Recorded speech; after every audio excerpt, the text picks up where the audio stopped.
Ye. Funny stream man streaming.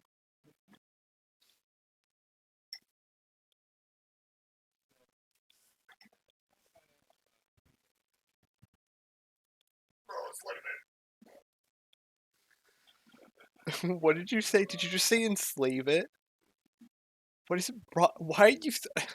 Why do you do this in D&D, Danny? Why do you do this? I try and like put the dust in my pocket. Yeah. Yeah, corn. That one guy who's just like, yeah, corn, yeah, boo, fuck weed, ew, yuck. That's funny.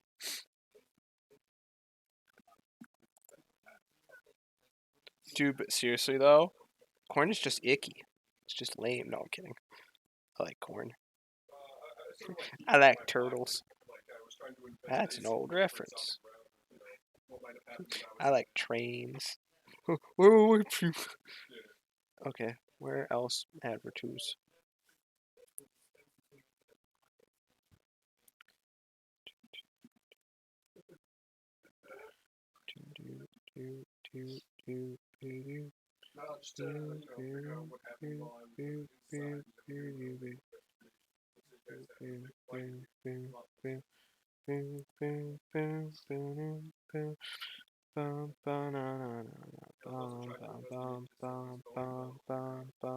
Okay, let's do this. Let me get the game started. Gotta exit Discord. Play. Let's see how bad this is gonna go. I gotta bring up Twitch chat on my phone. How wrong can this go? Oh, it can go very wrong since I already know how the first game goes. Right, yeah. But Let's all look for death. yeah, I know it has an autosave feature. I played the game like 6 times. I've opened the game 6 times. I know it. I know it has an autosave feature.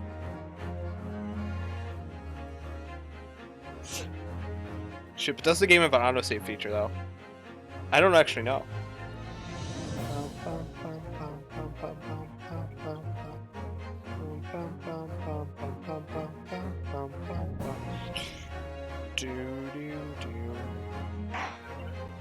Yes.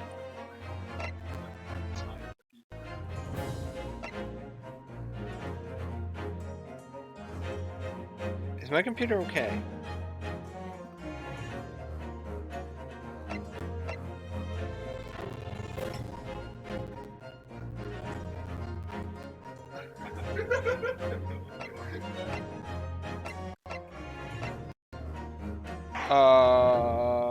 Okay. I'm gonna.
What's going on? Get the fire brigade! Water! Bring water, quick! What the? How did this happen? I don't know, sir. By the time I got here, it was already engulfed. No one was supposed to be allowed in here before we started investigating. No.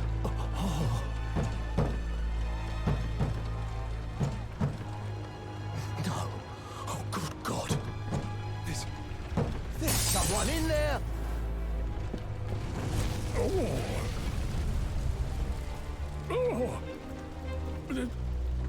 This can't be.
歴史的な開国から数十年。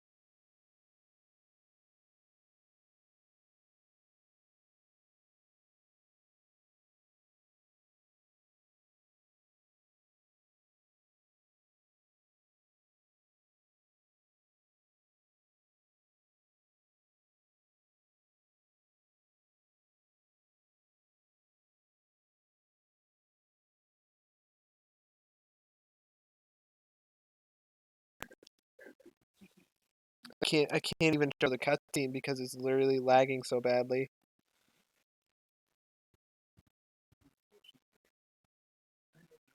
Like Google has just stopped. It just stopped working completely. Like there's no reaction. Oh, there it is. Like everything's lagging. I don't know why. I have no clue why. My computer's overheated.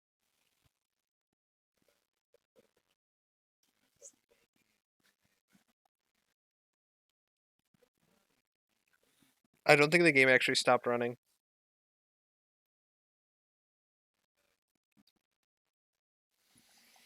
Why do I gotta have technical difficulties I really need a new computer.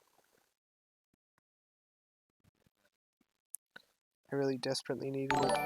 What the hell just happened? Why did it pop twice? What just happened? Something happened. I don't know what.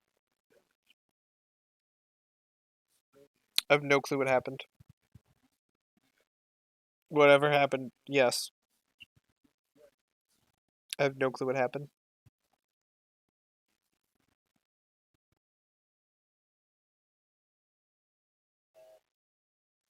It'll show up on the stream, hopefully.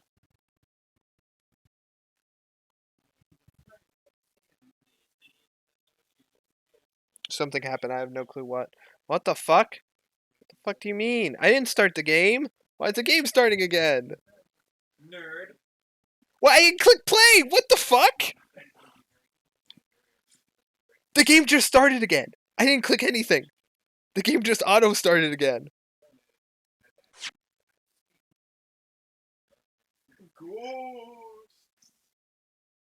Like I didn't click anything. The game just auto started.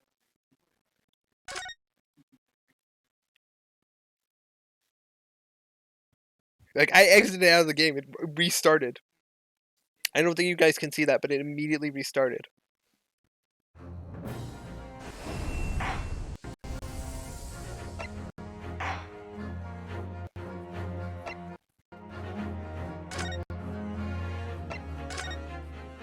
Yes. Now kick me out. I still have no clue what anyone did. What that notification was on for the stream. Because I didn't see it at all. Okay, so now that the game has officially stopped, I've stopped it. Yes. Okay, let's try YouTube one more time to play the cutscenes for you. Because you need the cutscene. Is Google going to work today? Let's find out. Let's find out together. Is Google going to work? Oh, promising. I'm going to go on YouTube.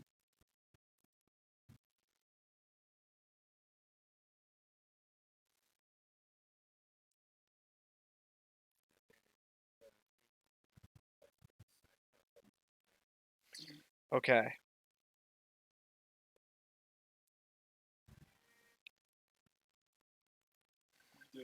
Um.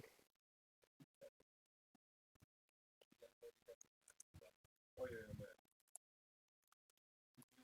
Of the people that are, still in like One Piece that can investigate, right? Do they have like a badge or something that they use to like say, like, distinguish them Okay. or distinguish them to their god or whatever? Okay, I think this is it. Like a crest. Like a symbol. The Empire of Japan, after opening its Yes, okay. See if I can get to the cutscene we want.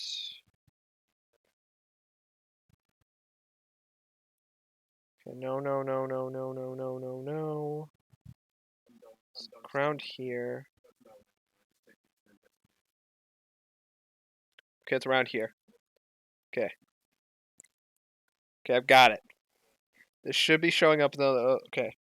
So it's after this. It's like right after this. I'm just gonna wait until the stream catches up so I can see if it like actually is showing it. I'll put it on full screen.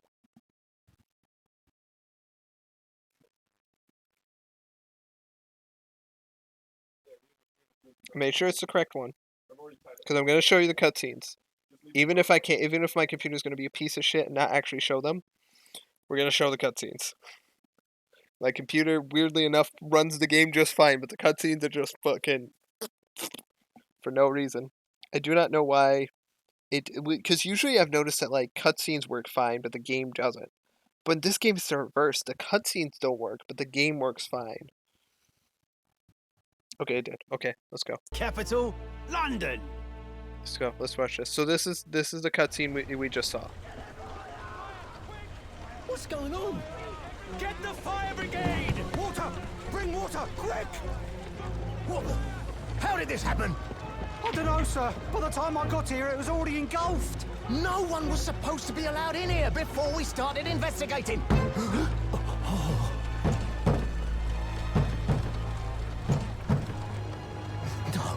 Oh, good God. There's someone in there.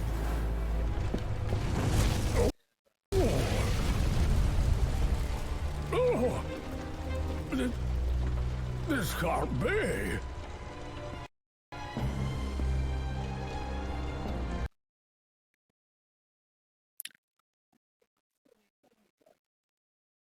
Even the YouTube video is lagging.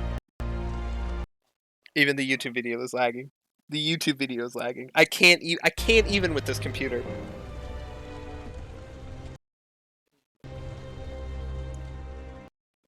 Okay, I paused it. I think that's the cutscene. I think that's censored actually from the Japanese version because I thought fuck it. Let's get out of it. Just stop lagging. Okay. Let's get rid of this because this is apparently lagging my computer. Yeah, get rid of display capture. But I might need to keep it for the cutscene. No. Okay. So that was the cutscene.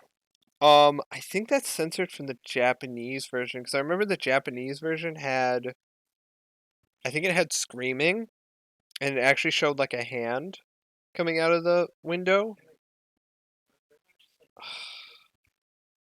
I can watch the Japanese version really quick.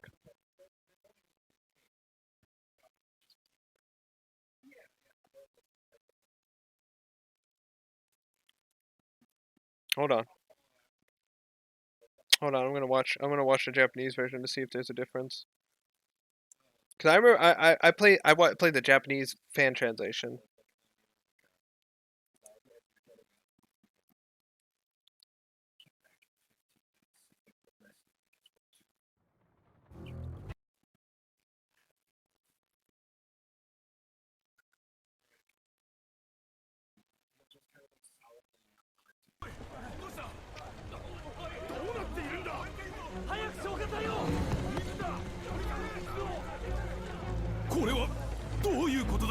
Sorry, I'm reacting this real quick. 私が駆けつけた時にはもう現場検証が始まるまで立ち入り禁止のはずではないか。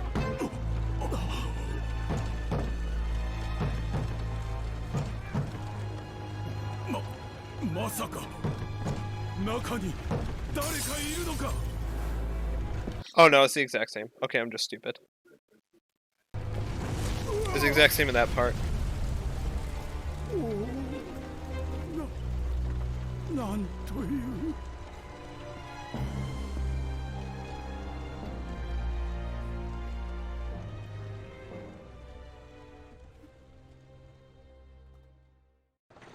Yeah, it's the same. Okay, okay, I'm just stupid. I'm just misremembering it. Okay, back to the game. Back to the game. We're going back to the game. We took a small detour to show a cutscene. A very roundabout detour, but we did it.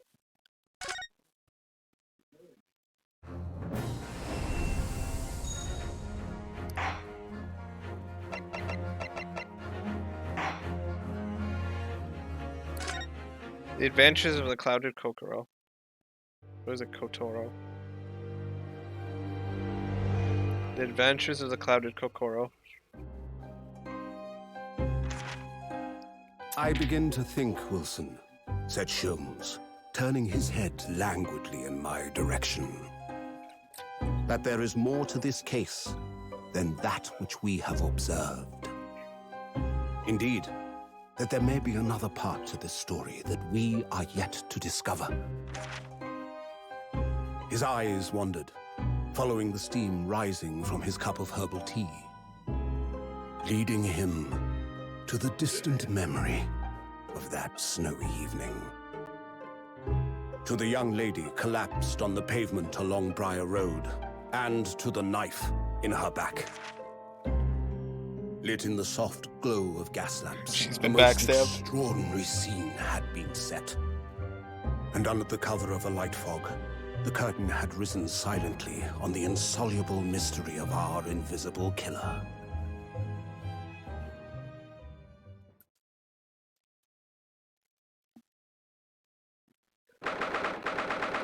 February, 9:47 a.m. British Supreme Court, Lord Chief Justice. This is his office. Oh my god, I completely forgot what the voice I gave the Lord Chief Justice. Oh, Jesus. I completely forgot. Fuck. Shit, I'm gonna give him a different voice, I know it. You sleep well last night, Mr. Naruhodo? No, not at all. It was an enormous hotel, wasn't it? The rooms are so luxurious. I felt like we were staying in a palace. With all the gaslights twinkling, it was brighter than day, even in the middle of the night.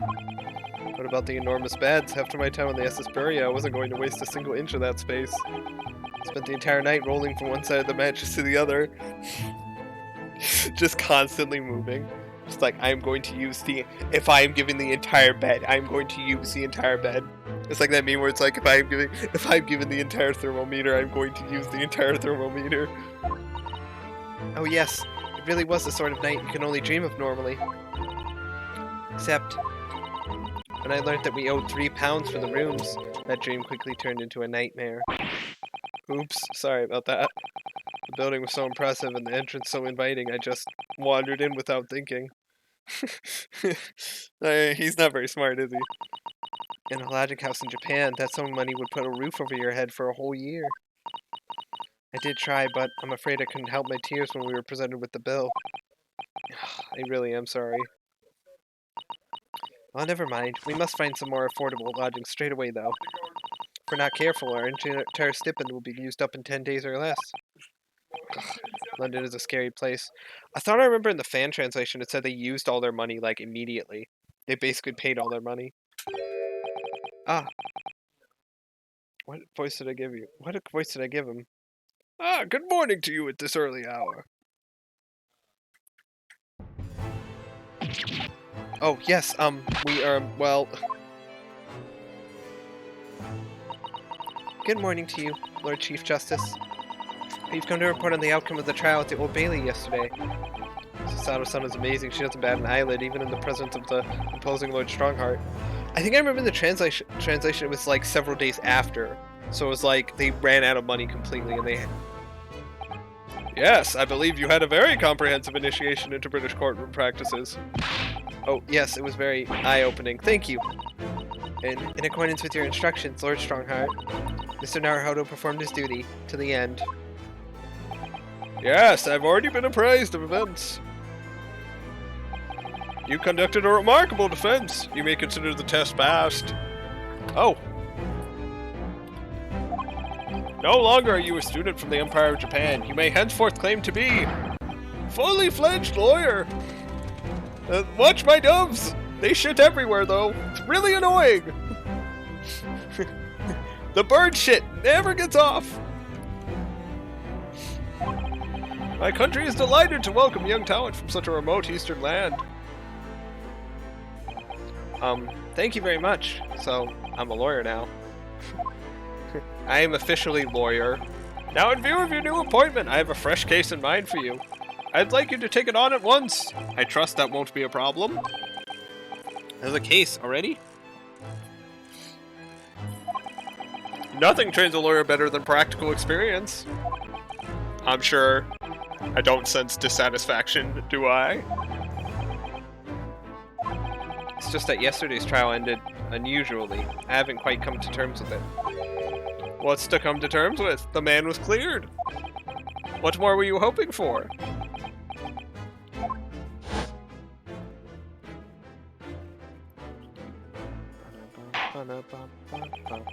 The culpability of the defendant has not at the present time been established by this court. Consequently, the jury will not be required to proffer judgment. Well, Lord Van Zeeks, it's been a pleasure, so it has.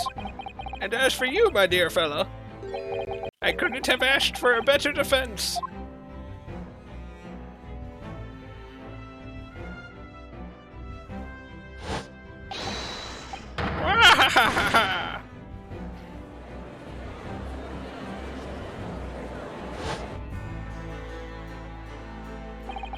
I just can't help wondering if Mr. McGolded really was innocent. Mr. Naruhodo! It's just that I never managed to ascertain the truth. And then the trial ended. Well, you needn't let it trouble you for a second longer. Sorry? What do you mean, Lord Strongheart? Magnus McGolded passed away immediately following the trial. No. What? Mr. McGolded is dead? I have 19 minutes and 41 seconds until my next engagement. Time enough to talk.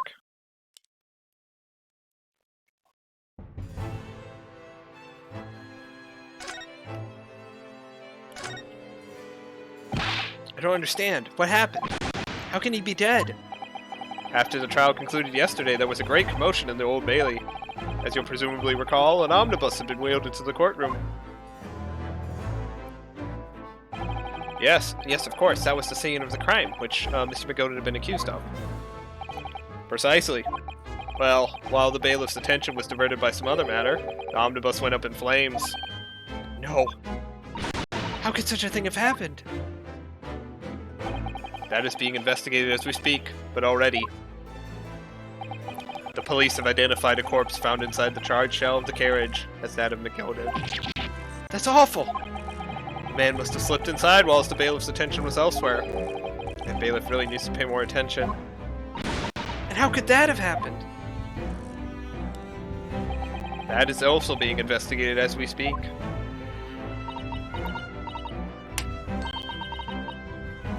Thinking back now, immediately after the trial, Mr. McGolded did mention going back into the courtroom to look at the omnibus.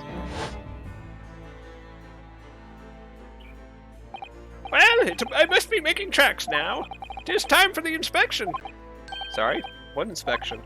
They're going to examine the omnibus again, so I'm told. I asked if I could be present for it myself. As inspection of the omnibus? Not to my knowledge. I don't believe Scotland Yard had any intention of re-examining the carriage. But then who was Mr. McGolded talking about? Never mind that now. The Yard is making a thorough investigation. This matter is no longer any concern of yours. Leave it to the police. Poor Mr. McGolded. Yep, so Magnus, who we defended in the last trial, is dead. Burned to death in the carriage. Which is what the cutscene was about. So, how do you find your first taste of our country's Supreme Court? Oh, well, I don't know. I mean, it was... Wow! You're not good with words, are you? You're actually really bad with them. I don't know why you're a lawyer. Yeah, Alex, so Magnus is dead. Burned to death in an omnibus. Mr. Naruhodo means that the whole experience is steeped in the solemnity of Great Britain's long history. Yeah, that's what I meant. It's definitely what I meant. It's really a world apart from our own judicial system in Japan, which is only a few short decades old. Wow, Sano-san has such a way with words that I do not as a lawyer. I'm good at this. I'm definitely qualified for this job. And you seem to have a way of failing to find the right ones. The judicial system here is the most advanced in the world. Learn all you can. Most advanced in the world, is it? Which was fortunate. That your very first trial was a simple affair. Simple? That was simple? As I believe I mentioned yesterday morning, it was a trial that you couldn't lose. I don't mean to be contrary, Lord Strongheart, but the case was anything but simple. The circumstances of the case were so incriminating. I was stunned when I first heard them. In fact, I'm still finding it hard to believe that we managed to get a favorable verdict. Is something funny? No, my apologies. However, the fact is that you did receive the not guilty verdict you set out to achieve. And that can only be attributed to exceptional talent, wouldn't you agree? Well, I don't know about that. Well, never mind. You exceeded my expectations, I freely admit. That much at least is an undeniable truth. Which is precisely why I've prepared the new case for you that I mentioned before. What's going on? What was he going to say before?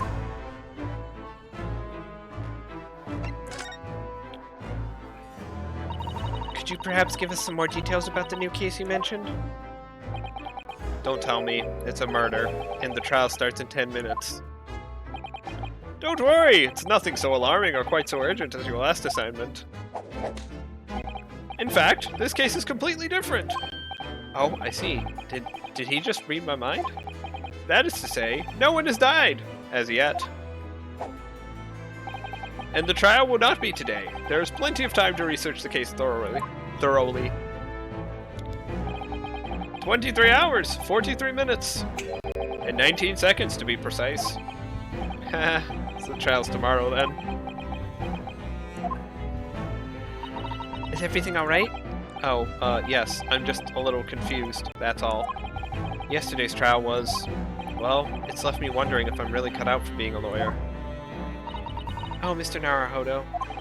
I don't know if I could face standing in that courtroom again after Mr. Magoda's trial.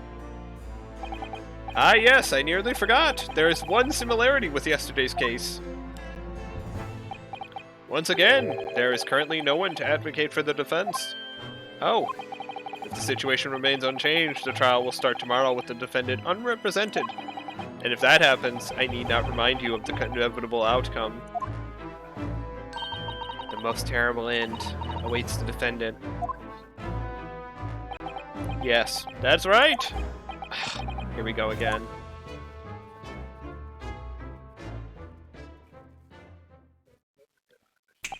Your time is up. You will have to excuse me.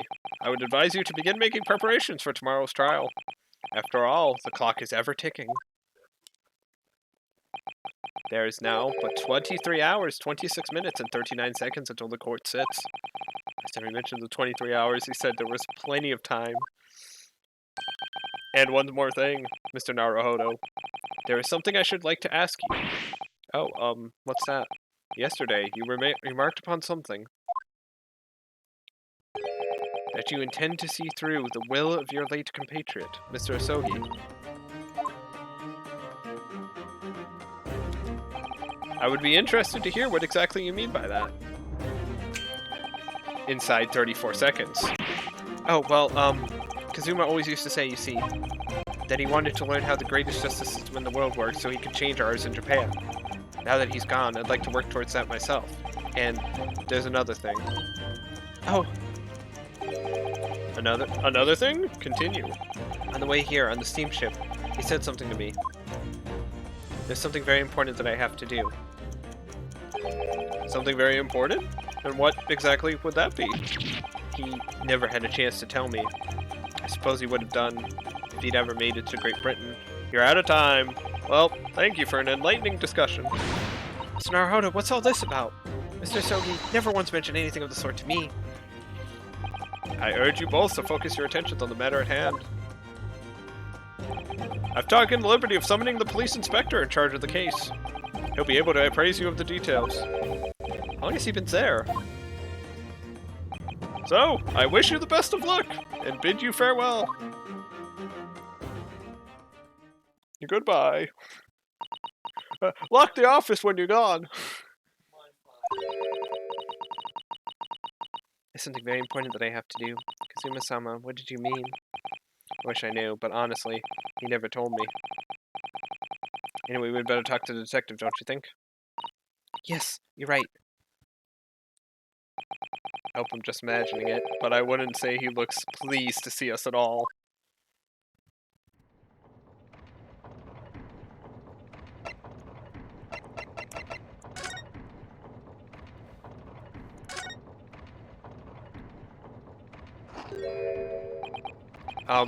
Can we trouble you? What do you think? Lovely weather, isn't it? What's the weather got to do with anything? Listen to me, you're going Japanese upstart. Some frippery about the weather. Doesn't get very English never get English gentini over your hand, you know. Susato-san told me it was foolproof. I'm a busy man, a very busy man. There's a crime scene to investigate, but I'm here to get the likes of you a talking to. Oh, I'm ever so sorry. Can you imagine what the other officers there will be saying? You haven't seen Gregson anywhere, have you? No, he's too busy with the bigwigs these days. All because of some bumpkin who's here on a jaunt from a country I've never even heard of. Hear that ripping sound? That's my reputation in the yard going to tatters. There's no need to rip us apart as well. I don't believe we've been introduced. This is Mr. Ryunosuke Naruhodo, a defense lawyer. Eh? It's a pleasure to make your acquaintance. I'm Mr. Naruhodo's judicial assistant, Sue. Eh? It's lovely weather we're having today, isn't it? Okay. What?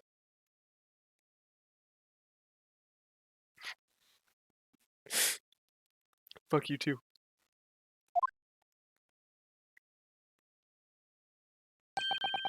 It is unseasonably fine, I grant you. London winters don't see a lot of sunshine. Unbelievable. How did she pull that off? So, Lord Strongheart has asked me to fill you in on the case. Name's Tobias Gregson. Inspector Gregson to you, from Scotland Yard. Gregson? Inspector Gregson? What's the matter with Susato-san? Does this detective's name mean something to her?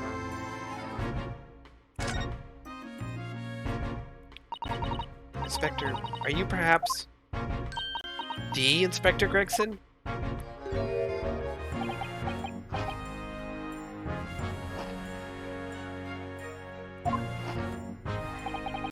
You're acting like you know this man, Mr. Sato, but he's a London detective. Oh, I do know him. Very well, in fact. Very well? Yes, he features prominently in the adventures of Sherlock Holmes. Oh, and that publication. What's it called again? Randst Magazine? That's right.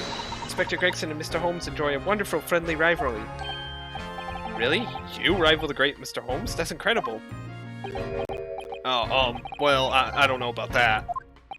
Mr. Holmes isn't a professional like myself, of course, but he does come up with the goods from time to time. Mr. Holmes is equally complimentary about you, Inspector, isn't he? You've earned his highest praise. Gregson is the pick of a bad lot of all the Scotland Yarders. Those were his own words. That's his highest praise? Well, Mr. Holmes isn't particularly known for giving compliments, you see. That he is not, thanks to that magazine. My name's known all over London town now. That's great, isn't it? I have to admit that to start with, I was a little, well, flattered by all the attention. Everyone wanted to shake my hand, and my reputation at the yard went through the roof. Well, that's wonderful. No, it is not! There's nothing more sinister than the man on the street. People are always looking at me now. They're whispering rumors about me under their breath, I'm sure. Rumors? Are you quite sure? He's changed since he started appearing in those stories. Fame's gone to his head. Stuff like that. Gosh, do you really think people are saying such mean-spirited things about you? Like I said, they whisper, so I can't catch exactly what they're saying. But I know what folk are like. I'm sure that's what they're saying. As sure as eggs is eggs.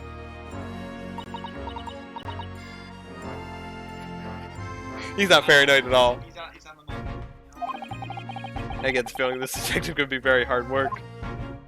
Oh dear. Perhaps the sunrise to fame does change people.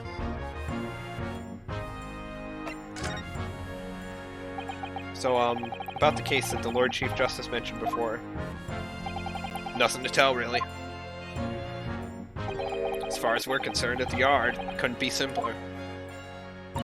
Oh dear, that probably means that as far as we're concerned as lawyers, it couldn't be more complicated. Wish you were wrong about that, but I have a nasty feeling you're right. The young woman was walking along the pavement on Briar Road when she was stabbed from behind. Fortunately, it wasn't fatal, but she's still laid up in hospital, unconscious. That's despicable. What sort of coward would attack the poor woman from behind? I suppose you would have finished whoever it was off with a suicidal takedown, would you? That is neither here nor there, Mr. Naruto.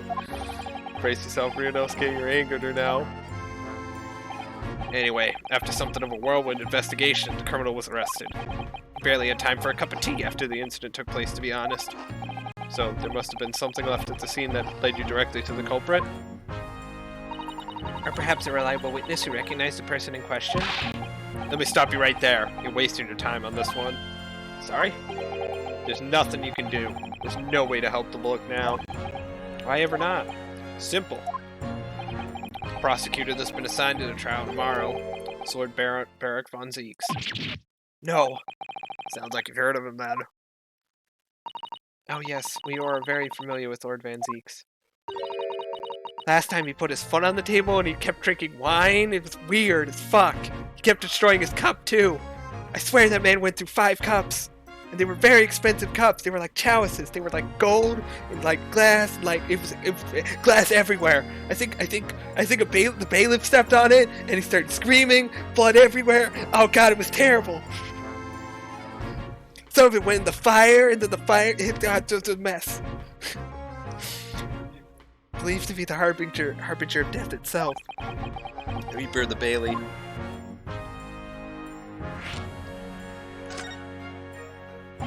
Lord Barak von Zeeks, who we faced in court only yesterday. Mr. Migoda told us about him before the trial, didn't he?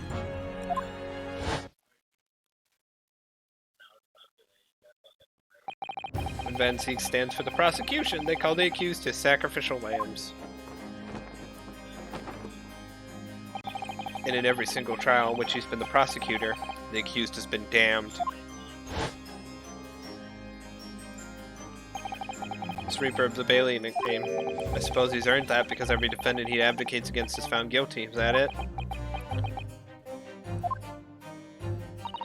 Well, if that's the case, we should inform you, Inspector, that in yesterday's trial against Lord Van Zeeks, Mr. Naruhodo secured a verdict of not guilty. What of it?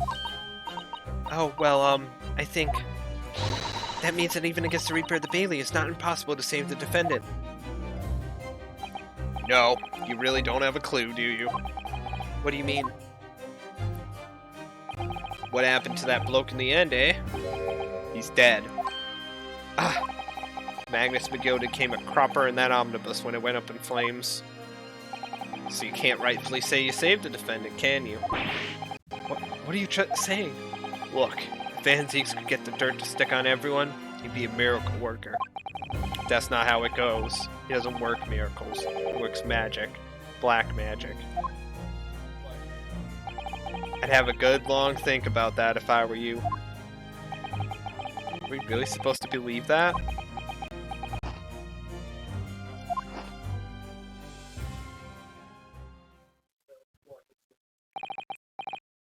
Did you just say Blackest Day? What? Stop. Leave. Right, well, I filled you in as requested. I'm very nearly out of chips. So I'll be heading back to the crime scene now. We're still carrying out a few investigations there. It was Briar Road, you said, didn't you? Where the incident took place? That's correct, ma'am. And if you head over to the holding cells, you can meet the criminal himself. You branded him a criminal already? He's as good as. Shaking like a leaf in his cell he is. It'll give you a chuckle if nothing else. He's inmate 53. Speak to the jailer and he'll show you the way. Inmate 53. Thank you. I'll be leaving now. I guess we're just leaving the office open. So there's no helping anyone against the Reaper of the Bailey, they say. Is something troubling you, Mr. Naruhodo? What'd you say? To tell the truth, when I recall the trial yesterday, I can't stop myself from shaking. The idea of facing the Reaper in court again is... Well, if you think it's too much for you, there's no shame in turning the case down. That takes courage, too. But if the man they've arrested is innocent, you could very well imagine he would be shaken like a leaf in his cell. And I, for one, wouldn't find the sight of that funny. So, if I'm honest, I'm still reeling from the shock of yesterday's events myself. I'm really not sure if I'll be able to help this man, wherever he is. But I'd like to try, so I think I'm going to make some inquiries. Will you help? Did you really think you had to ask? After all, I am your judicial assistant. Thank you. So then, shall we? Yes. Let's go. Onwards! Briar Road or prison? So it's just this looks a held while stay await trial. Visiting is permitted at certain times. Go to prison. Let's go to prison! 19th of February. Local prison, cell 9. So these are British prison cells. Oh, they're ghastly. It feels just like a dungeon. Yes, and having experienced it in Japan myself, I can assure you that our wooden cells feel a lot cozier than these cold stone walls. Oh, don't, Mr. Naruhodo, you're making it seem worse.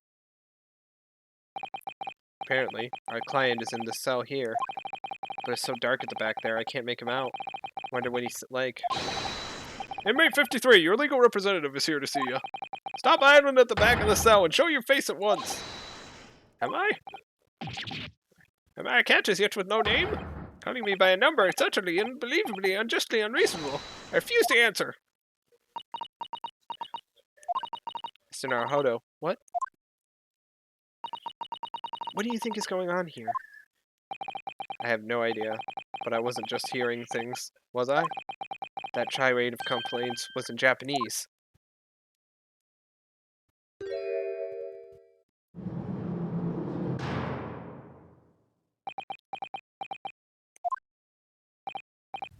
Excuse me, but who? Shh! Quiet! They're all around, hiding. I know they are. They're watching, listening. Even now, I can sense it.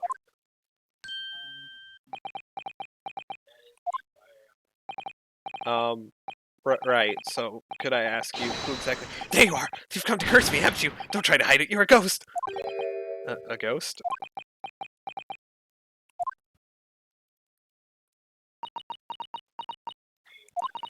You mean you don't harm prisoner-san? Are you... Japanese by any chance?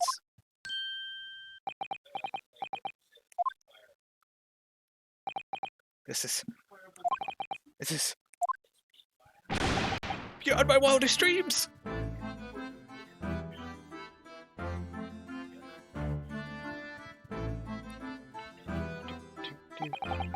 Forgive me for that outburst before. I'm so sorry. Oh, it's fine. We were just a little surprised, that's all. Imagine it!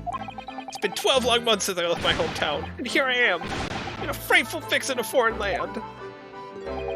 So hearing the sweet, sweet, sentimental tones of a compatriot's voice here in this damp, dark hellhole was a,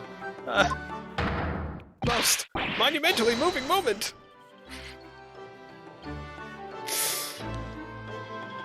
Yes. Who could have guessed that this new client Lord Strongheart assigned to us would turn out to be a fellow Japanese? Ah, what compassion my fellow countrymen show to dispatch a first-class lawyer all the way from Japan to defend a mere foreign student. Noble, nurturing, never-failing Nippon. A first-class lawyer. Oh dear, I think there's been something of a misunderstanding here. I wonder, would you be so kind as to tell us what's happened? Why you've been detained as a suspect, for example? Yes, I can. I will. Shan't stay sullen and silent. I'm not quite sure I understand what he means, but he seems happy. Yes, he does. I just hope he actually has a good reason to be. Thank you for your cooperation. I'm a lawyer, as you said. My name is Ryunosuke Naruhodo. I'm Naruhodo-san's judicial assistant, Susato Makitoba. I am a visiting student sent here by our government. Notably, notoriously named Natsume. Soseke Natsume. So, for those of you who don't know, Soseke Natsume is an actual person from history. He is, from what I remember, the most famous Japanese poet who actually did go to England to study, and he hated it. and then he wrote a bunch of poems for Japan and became like extremely famous. Like he's extremely famous in Japan.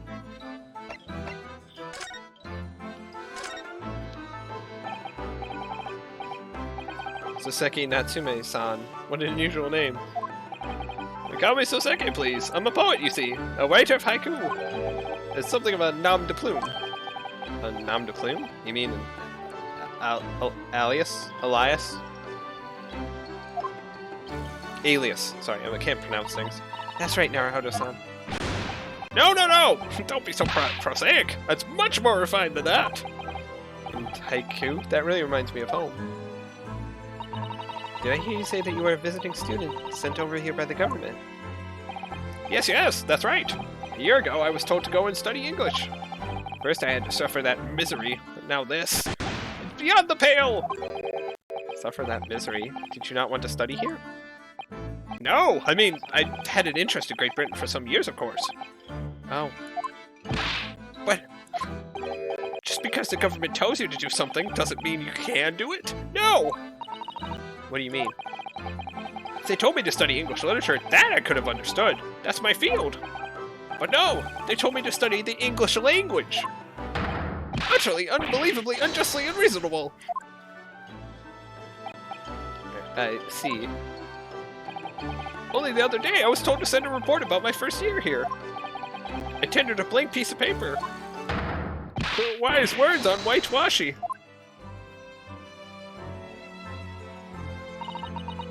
You must be a man of great standing. Oh yes! So I'm often told. Often like to be told, it seems.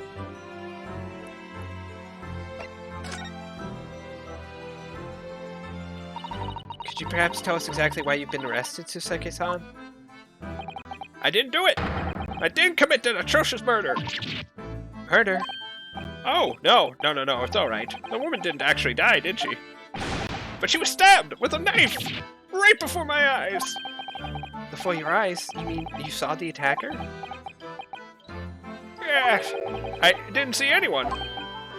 What? If I'd seen the person who did it, do you think I'd be locked up in here? Oh dear, it seems this case is becoming rather complicated. Why me? Why me? Why did the silly woman have to be stabbed in front of me? It's the curse of London. It's incredibly, inexcusably, irritatingly inconvenient. The Soseki-san was there at the scene, but he didn't see the attacker. It's vital that we find out more about the case.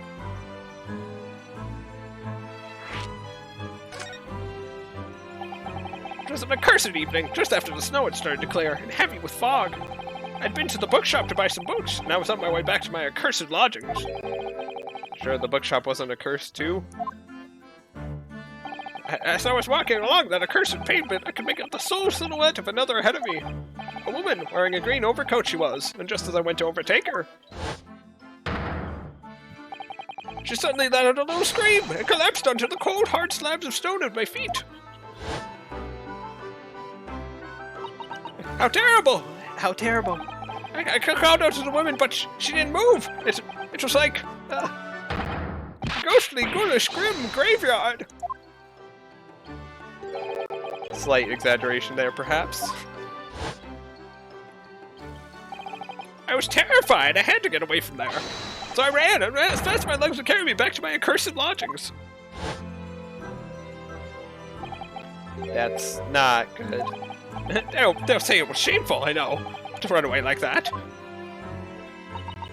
Tell me, Soseki-san, was the victim an acquaintance of yours? Don't be ridiculous! Do you think I know of any of these fair-haired English? Any young woman at that?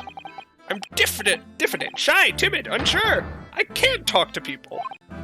I see. A young woman unknown to Soseki-san. At the time it happened. Who else did you see nearby? Did anybody pass you? Regrettably, apart from myself and the woman, I didn't see a soul. No one? Oh, great. So the victim was unknown to you, and there was nobody else on the street at the time. That creates something of a conundrum, doesn't it? What conundrum?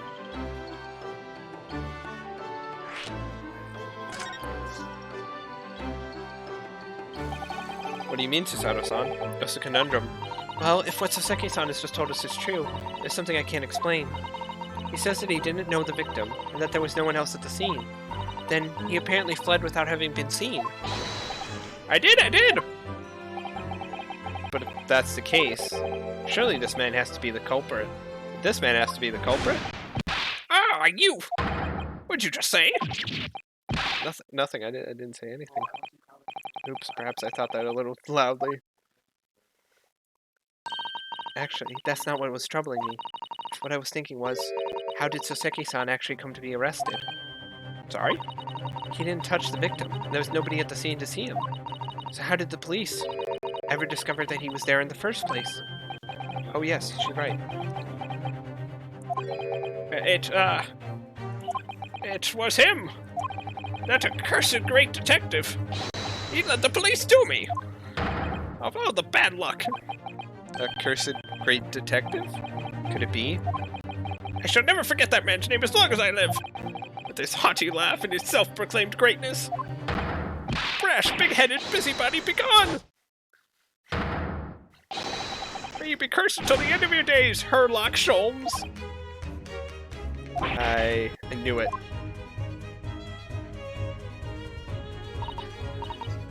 Oh, what?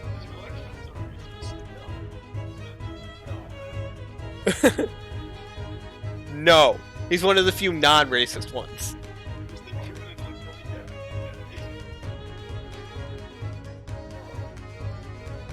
He thought the Japanese dude that died in the second chapter spoke Russian. I don't think he's racist. I think he just doesn't see race. Mr. Holmes? Mr. Holmes. Herlock Sholmes. It's like her. Well, I didn't expect to hear that name from this man's lips, that's for sure. It was the morning after that nightmare that folded on the pavement before me. I was gnawing on a sliver of hard cheese when some men suddenly burst into the door. They started shouting at me. This is the police, put the weapon down. Yes, it was a thin silver, and yes, it was hard, but it wasn't eating a weapon. Disgusting dietary discrimination devils! You clearly had a trying morning yesterday. And there he was, in the middle of all the policemen, grinning like a Cheshire cat. That Sherlock Sherlock Holmes. It's actually just Sherlock Holmes. He's English. I've since found out that he's a famous name in detection here in London. Yes, the great detective is really very well known. And his overly sharp mind managed to deduce my whereabouts apparently. He thinks I'm a knife-wielding madman. Me? This weak stooped to the kitchen of a man? No great deduction process led him to his conclusion this time. You mean to say that Mr. Holmes' deduction was the only reason the police arrested you? That would be really most unreasonable. Well, the thing is, I was thrown into a panic when they barged their way in. Of course you were. That's only natural. I was terrified and trembling, and they kept throwing question after question at me in impossible English. Fiendish foreign film flammery. Oh, flimflammery. Well, we are in England. You can't really blame them for questioning you in English. Good point. But my mind went blank. I knew I had to answer, but I didn't know what to say. So I just kept repeating things like, yes, I do, and I'm fine. Next thing I knew, I was in manacles. And before I knew it, I was thrown in here. You just answered yes, and I'm fine. Did you stab her? Yes, I did. Are you okay? I'm fine. How'd you do it? I'm fine. He answered one question right. We'll put him in jail. What? I think he's guilty. You think he's guilty? I think he's guilty too. Oh dear, I'm afraid that's hardly surprising. I'm fine. He's not fine now. Fine, he's not fine now. Mr. Naruhodo Esquire! Oh, you can just call me Naruhodo. And when we're speaking English, a simple Mr. is more than enough. Oh, yes, alright, yes, they've really got to me. This country is poisoning my mind. But please, I beg you to defend me in court tomorrow. You can tell them what's really happened. You'll do it, won't you? Well, Why? Why is it so hard to say yes to me? Well, the thing is, I'm just a student like yourself, on a study tour. Ah, a student? I've defended a case in the Old Bailey, only the one though. But at this moment in time, I really don't know what I'm supposed to believe in. I'm confused about what justice in this country even means. Oh, Naruhodo-san. Not even the foreign student who was supposed to be here. I'm a sort of locum lawyer, I suppose. But that's armband! That's the mark of a defense attorney from our great empire! It's a keepsake from the man who should have been here. He was my best friend. Keepsake?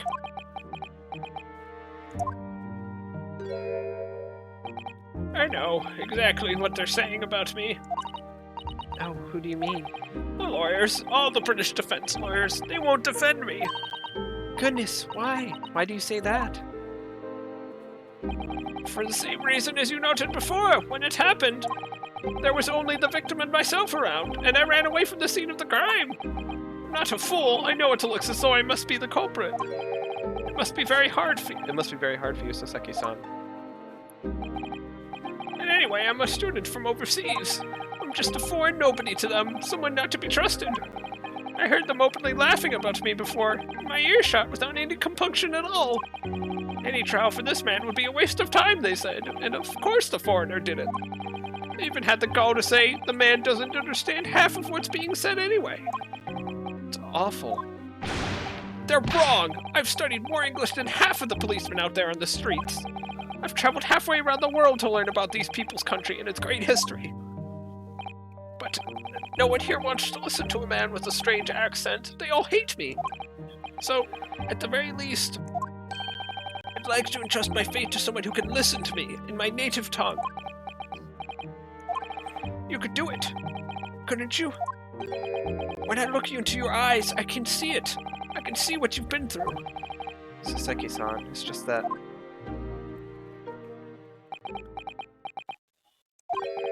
Give me a little time, please. I'll do what I can, for the time being. What do you mean? We shall investigate the case as thoroughly as possible. If we can find some clues, it will give us a much better chance, I'm sure. Oh yes, thank you! I'll be here, all alone, waiting for you! Welcome, student Mr. Naruhodo Esquire! We should be going then, Mr. Naruhodo-san. He looks like he's literally going to shipwreck, so we should leave before then. We have a case to prepare for, and he has to take a massive dump.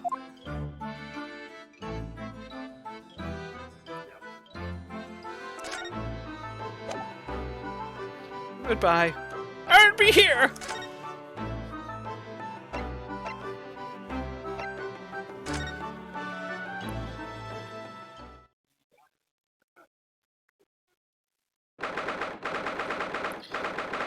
9th of February, Briar Road.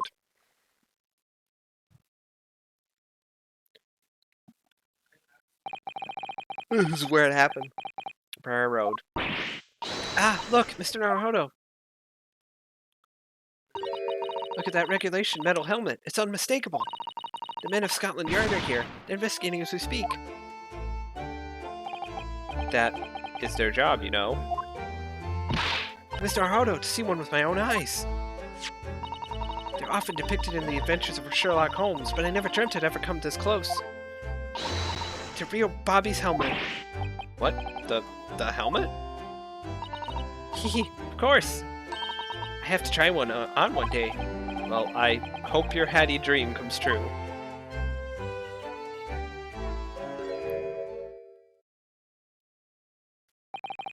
What's the Japanese delegation doing here? Oh, Inspector Gregson. This isn't one on the tourist trail, as I'm fairly sure you're well aware. I love the Inspector song in this game. It's really good. Yes, of course, we're here to investigate. So you've been to the holding cells then? What do you make of this crime? What do you make of the criminal? He's not a criminal, as you put it, Inspector. He's a suspect. Well, I'll see about that. You Japanese like to stick together, I suppose. Well, do what you will. It doesn't bother me. This bloke's in court tomorrow, whatever happens. The verdict's a foregone conclusion. The stone cold air of rejection. Take heart. London at this time of year is full of stone cold air. That makes it worse somehow.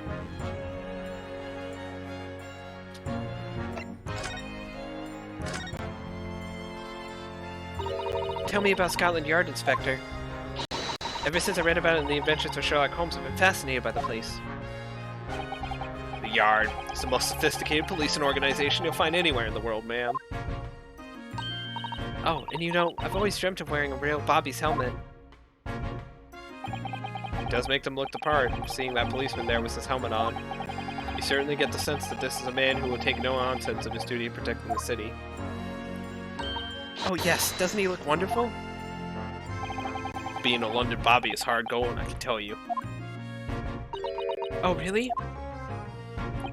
First thing in the morning, you know what he does? Goes around and rouses all the laborers on his beat so they can get off to work. What? He wakes people up? Yup. Raps on their windows with a long pole. Did it myself, going back a bit. I had no idea. Bobby works for the people of the town. It's just another one of his duties. After that, he starts tirelessly patrolling the streets all day long. He has to cover 20 miles a day. That's the regulation distance. That's 20 miles a day is a fucking lot. Holy shit. Jesus, 20 miles a day? Yikes. I can't really imagine how far that is, but it sounds like a long way. Let me see. 20 miles. That's approximately the distance from Tokyo to Yokohama. On foot? That's definitely taking things a step too far. And when it gets dark, of course, he has the important job of lighting all the gas street lamps. Oh my. And I suppose in between all of those duties, Bobbies are expected to investigate cases as well. And chase after criminals trying to evade the law. I'm not sure you could call it in between exactly, or alongside, but yes. They're expected to handle those jobs as well. We do have men keeling over from time to time, I admit. I'd always dreamt of wearing one of those helmets, as I said. But it's with a heavy heart that I shall have to relinquish that dream to you, Mr. Naruhodo. I don't dream of wearing it anymore, but you can do the 20 miles for a day. Your heavy heart will be my heavy head if you do.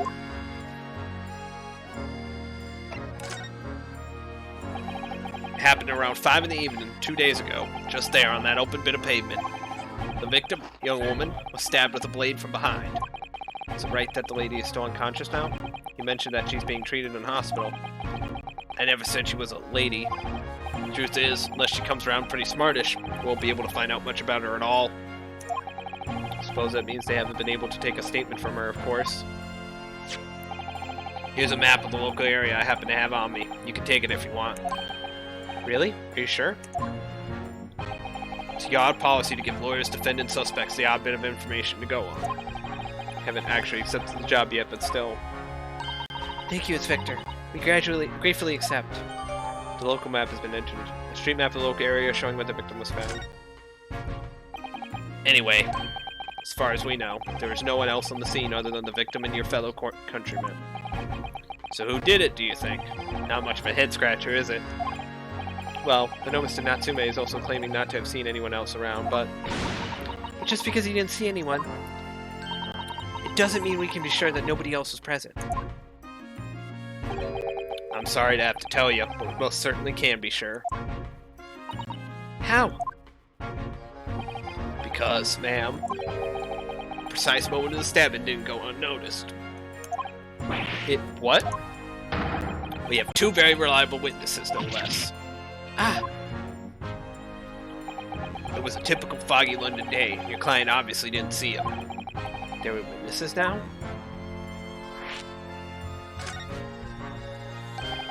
Who are these witnesses, Inspector?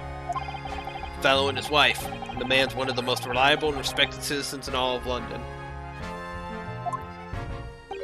He's a copper from Scotland Yard. Ah! A policeman? That might change things. And this policeman just happened to be there at the exact moment the woman was attacked? Nothing peculiar about that, ma'am. Part and parcel of being a bobby, catching the bang in the act and all that. Do you think it might be possible for us to ask that policeman a few questions? Be my guest. You can ask him what you like. In court tomorrow. Oh. No doubt he'll be summoned as a witness. So that'll give you something to look forward to. That's that then. He's got no intention of letting us meet the man beforehand, it seems. A policeman witnessed the incident. As your judicial assistant, I must warn you that this can make our job very difficult indeed. No shit, Susato. A witness seeing the crime? Nah, that wouldn't make it difficult at all. Yes, as a non-judicial assistant, I could have warned me of that too. Oh yes, one more thing, Inspector. What? The person who led you to the suspect. I heard that was Mr. Sherlock Holmes. What are you bringing him up for? Was it something I said? The color is strained off from his cheeks.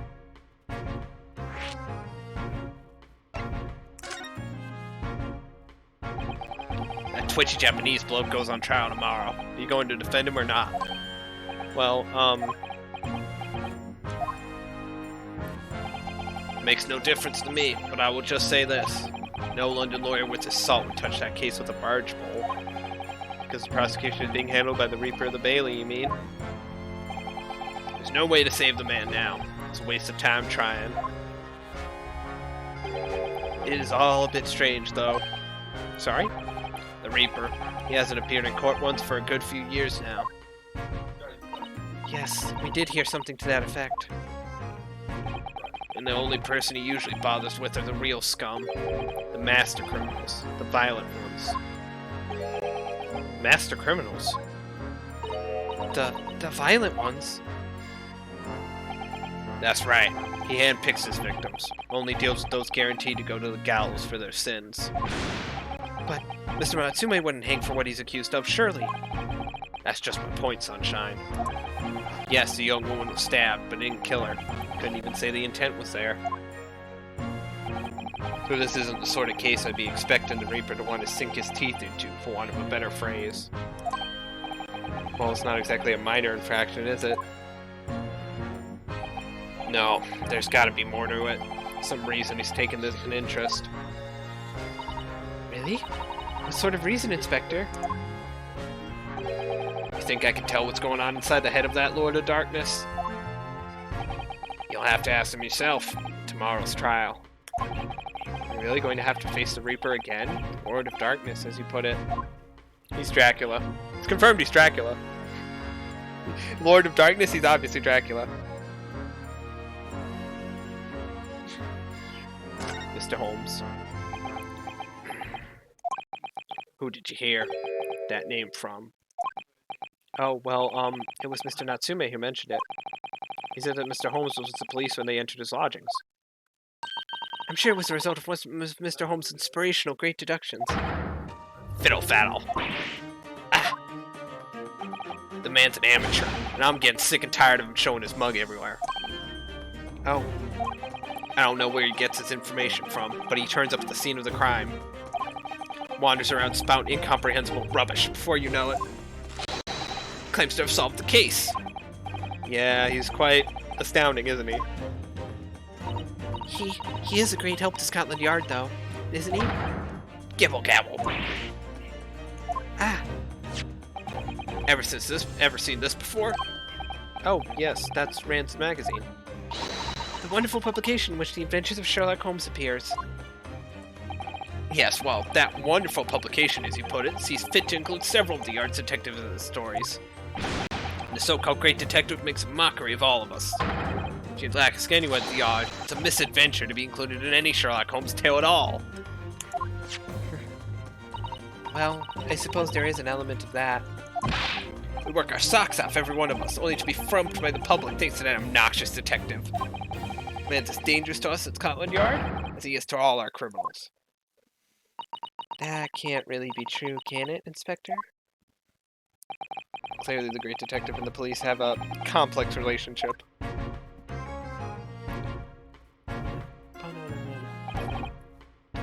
Well, I don't think we're going to get any more useful information out of the detective.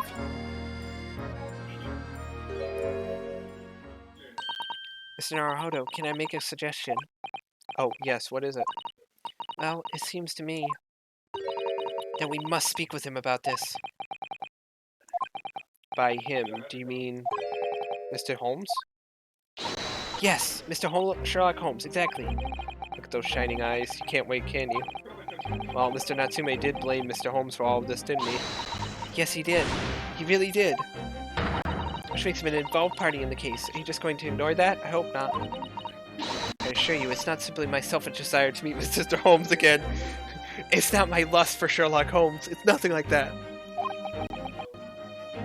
Trouble is, we have no idea of the man's address even. So how? It's Baker Street. How do you know that? It's in the stories, of course. 221B Baker Street. The most famous address in the world. Oh, I see. Well, there's nothing to stop us from going, I suppose. Better try to find our way there before Susato-san gets any more excited and unpredictable. Hurrah! I'll summon a carriage! So we're to have a reunion already. That's the great detective, Mr. Sherlock Holmes.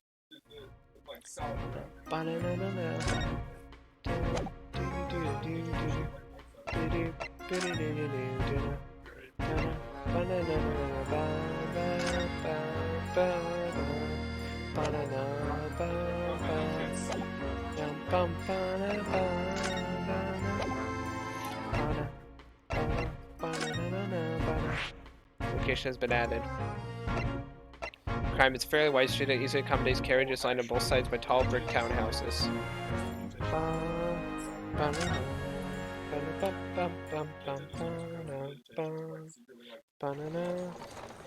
Oh, a cutscene.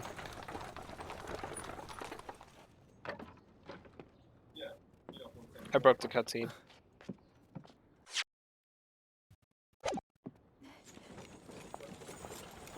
Cutscene broke. Cutscene machine broke. Please fix. Look in the street. Good day. Thanks again. Cutscene machine broke. Please fix.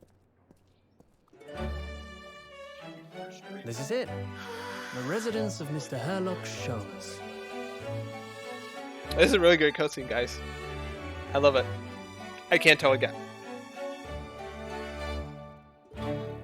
That was a great cutscene.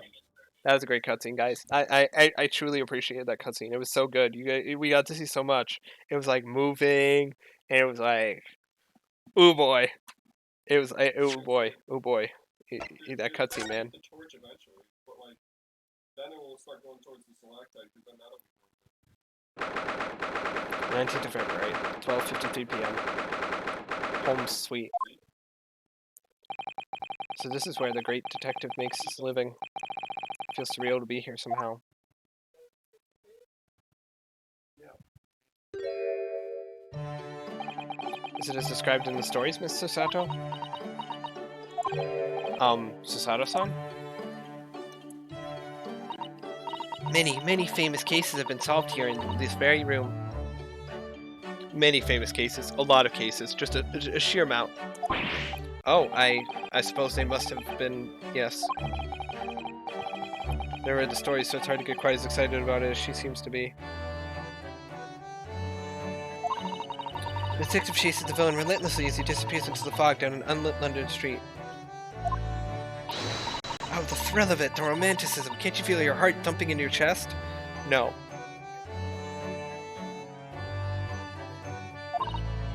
Can't you, Mr. Naruhodo? Oh, there's only... What the hell? There's only one person watching. Oh, no. Oh, I suppose I can, yes. So, if you don't mind, I'll just stand here and soak up the atmosphere for a while longer. Please, don't mind me. She's obsessed. Well, looks like our detective friend isn't home at present. Excuse me, is anybody home? Oh, do we have a visitor? Hello, is it a big new case of Mr. Holmes? Hello. Wait, aren't you? Oh, how rude of me. I'll go and make some tea at once. I'm sure it's the same girl. Mr. Sato, did you see the girl who was just here? Oh yes, isn't it truly extraordinary? To think that the King of Bohemia came to this very room to ask Mr. Holmes to take on his case. The King of Bohemia? King William Wilhelm Gottsreich Sigismund von Ormstein, of course. God, you don't know? The King of Bohemia. King Wilhelm Gottsreich Sigismund von Ormstein. Stein. Huh? Ugh, offended. Also dead. Is that your goal all along, to kill me? Yeah, but like, they would rather go for the torch because it's hotter. Don't worry. There's like one person watching, so it's fine. Sorry, I'm drawing a blank. Forget the adventures of Sherlock Holmes for a moment and look over there. The tea's brewed, and I have a freshly baked cake as well. Ah, it's you! I knew it. Sato-san recognizes her too. I remember Bazooka Lady. Ah, there you are. And taking that with you as well. I was looking forward to the trial run of my experimental smoke grenade launcher. Oh, good day to you. I'm, well, the inventor, I suppose, of that machine. Well, you what, mate? The girl turned up at the end of Mr. McGilda's trial in the defendant's antechamber. I've never met a lawyer from the Far East before. Poor you, having to get straight to work when you've only just arrived in London.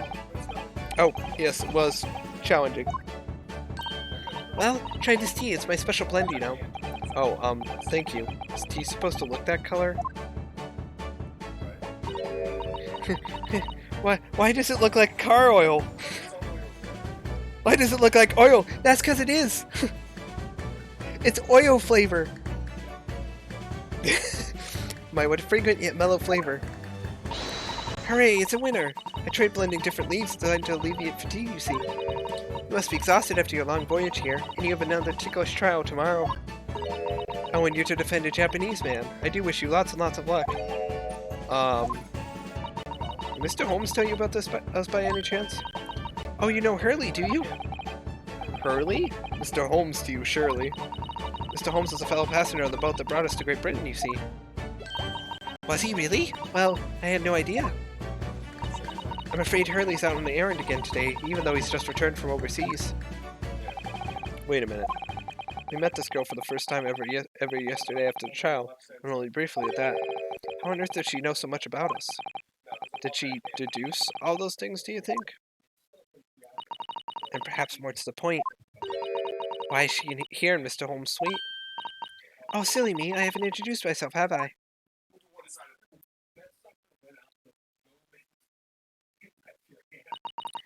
It's a great pleasure to meet you both.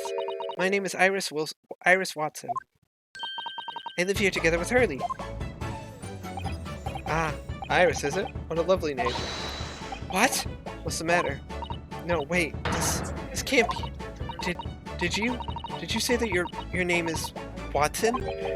What's the matter with Susato-san? Why is she so flustered all of a sudden? Yes, that's right. What are your names? Oh, I'm Ryunosuke Naruhodo, a lawyer from Japan. Oh, sorry. I'm Mr. Naruhodo's judicial assistant, Susato Mikitoba. It's wonderful to meet you. Lovely. Susie and Runo. Got it. Susie? And Runo? There's more to this girl than meets the eye. I have so many questions for her. I don't know where to start. Yes, and so do I.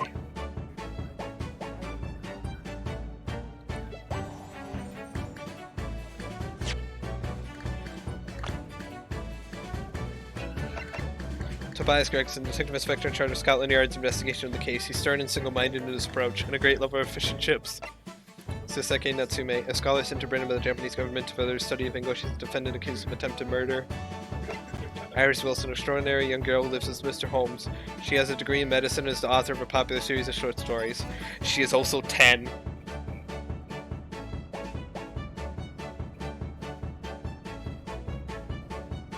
That's what the game said, not me. It says she's 10.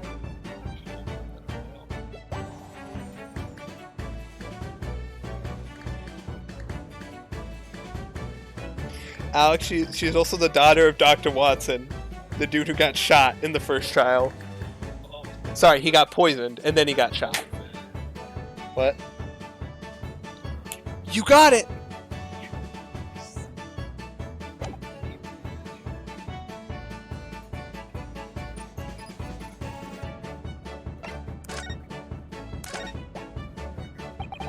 It was you that we ran into yesterday, wasn't it? At the Old Bailey. Yes, that's right. You were ever so helpful. Thank you so much. Oh no, not at all. I'm so sorry we couldn't have been more welcoming. Though at the time, we did have a rather large gun pointed at us. Like this? Thinking back now. You left with Miss Lestrade in tow, didn't you? Oh yes, that awkward witness, Gina Lestrade.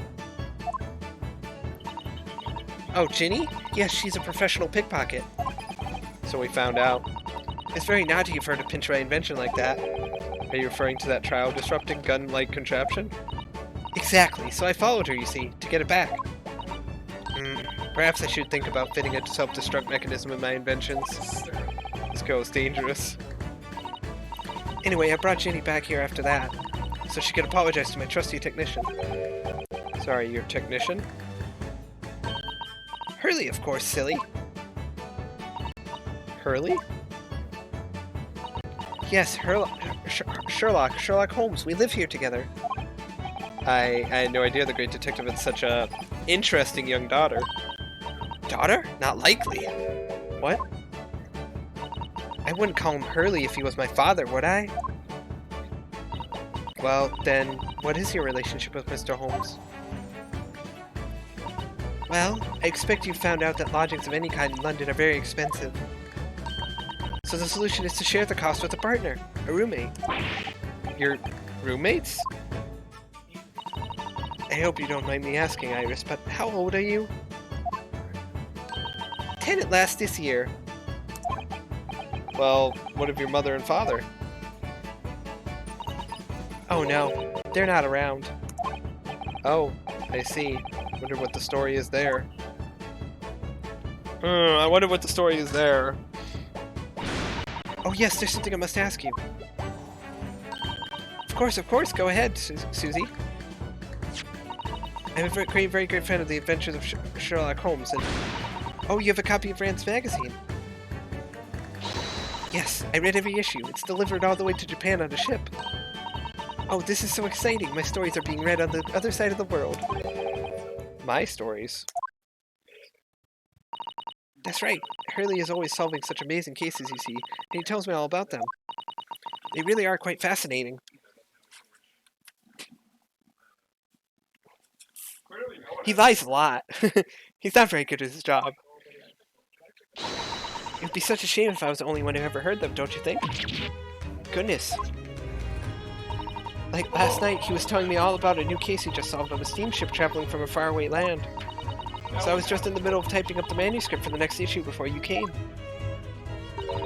So you are the author?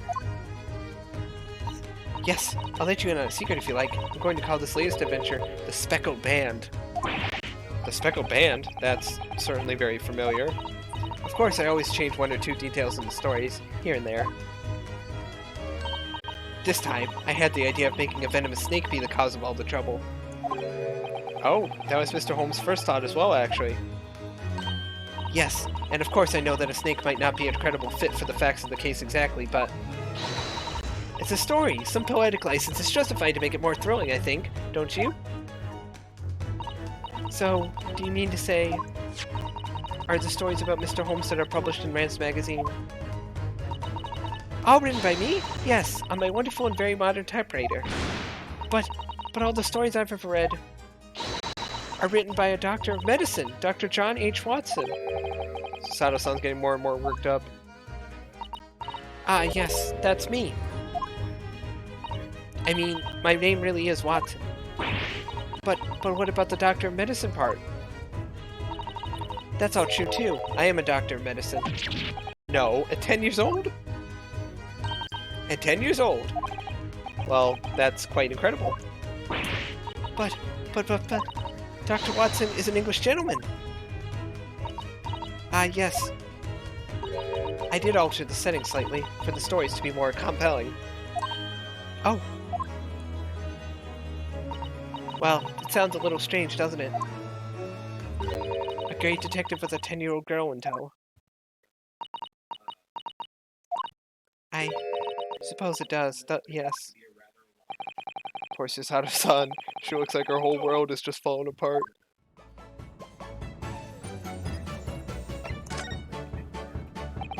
About before. Yes? What's on your mind, Bruno? Do tell me. How did you know that I was a lawyer and we'd just arrived in London, I mean? Yes. Oh, and that we have a difficult trial tomorrow. How did you know all that? Oh, that's what you mean. Oh, that's what you mean. Please, tell us how you did it. Explain every detail. Of course, I'd be delighted, although there's really no mystery. Now, let's begin. Iris Watson is proud to present her Logic and Reasoning Spectacular. Oh, she has one too. First of all, I knew already that you were a lawyer, Bruno. After all, I met you yesterday at the Old Bailey in the defendant's antechamber. But you also said that we'd only just arrived in London. How did you know that? I observed a passport and travel ticket protruding from your breast pocket. Oh. So I was reasonably confident that you must have only just arrived in the country. And on top of that, you accepted a case against that particular prosecutor, telling me you are unaware of London's court affairs. You fought Dracula and lived! I'm surprised! Reaper of the Bailey. I walked right into that one, didn't I? Then I noticed a red ink stamp on the back of Susie's hand. You were given that when you visited the local prison to meet with a suspect, weren't you? Earlier today. Ah! They used those stamps to keep a close eye on comings and goings, you see. I didn't realize. And a red stamp is only used for people visiting foreign inmates. So, Dad told me that even though you had only yesterday concluded the trial of Magnus McGilden, the two of you had already had cause to visit a foreign inmate at a local prison. However, neither of you was wearing a particularly sad expression on your face. Neither of you was depressed as shit, so it couldn't be you. So I concluded that the prisoner was unlikely to be a friend or a relative. That led me to believe that you must have accepted a new case. I see. But how could you have known that the trial is tomorrow? Well, having barely been home a few hours yesterday, Hurley solved yet another case. It obviously amused him. He told me that he caught a Japanese man who was bawling and trembling. A Japanese man? Well, clearly that must have been Mr. Natsume. Mr. Natsume! What? Who, Natsume? He's gonna strangle someone. Now Runo has that fancy Japanese sword. And I think your outfit is called a kimono, isn't it, Susie? Well, anyway, it was clear to me that you both come from Japan yourselves. So I put two and two together and decided you must be defending the Japanese man Hurley caught. There was only one conclusion those facts could lead me to.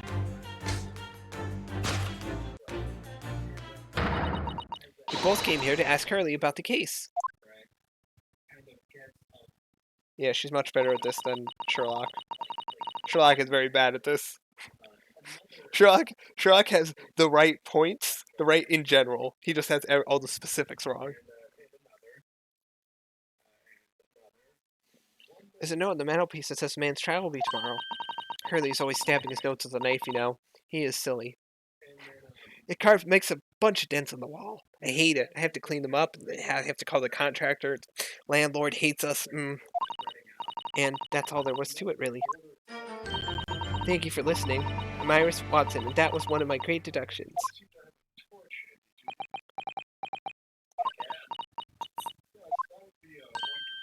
Well, was it a winner? Were my deductions correct? They were spot on. That was amazing, Iris. Truly a great deduction. You even managed to certain something old Mr. Holmes delivery of Mr. Holmes delivery. Oh well, I was just copying Hurley's style for that. This is really very good news. You could tell us all about the case involving the Japanese man. You will, won't you, Iris? Please?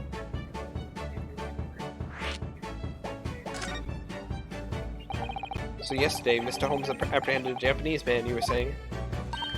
Yes. Hurley had just arrived back in London after his sea voyage, but the police were waiting for him at the railway station to take him directly to the crime scene. Ah, the great detective was a popular man, it seems. Apparently a woman was stabbed on a quiet street somewhere in town. There were witnesses who had seen a short, shifty-looking, stooped man running away from the scene. A short, shifty-looking, stooped man. Mr. Natsume beyond any doubt. No, Mr. Natsume beyond any doubt. Soseki-san said that he didn't see anybody else on the street at all. And it seems there were witnesses after all. Hurley used his great deductive powers to determine the man's address. There was a lodging room very nearby. He went directly there with the police. What did they find? A short, shifty-looking, stooped man shivering in fear. Ugh, Mr. Holmes' great deduction certainly hit the mark that time. Of course it did. He's a great detective. Still, that means the incident occurred only 2 days ago. Surely tomorrow is too soon for the trial, isn't it? Definitely. We have no time to investigate properly. Hurley says that London is rife with crime. Oh. Scotland Yard is doing its best, but they can't stay on top of it, apparently. Oh dear. I hadn't realized the situation was so dire. That's why they can't afford to spend too much time investigating cases and trying the criminals in court. Staff and money are both short. Crimes are usually pinned on the first suspicious person. That's terrible. I suppose it's the harsh reality of the workings of the world's greatest justice system. I suppose it is, but in that case, I don't hold out much hope for Soseki-san.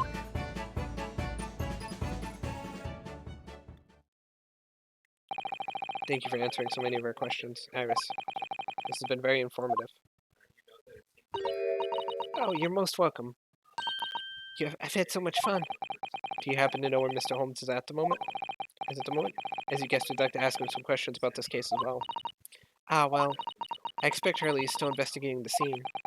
With the case involving Mr. Natsume, you mean? Yes, Mr. Natsume? Hurley said he was going to the man's lodgings. If you leave now, you'll probably catch him there. Iris, do you know where those lodgings are? Well, I imagine the police are still investigating the scene of the crime themselves, aren't they? Did you happen to come across a detective by the name of Gregson when you were there? Yes, we know Inspector Gregson. Ah, goody. In that case,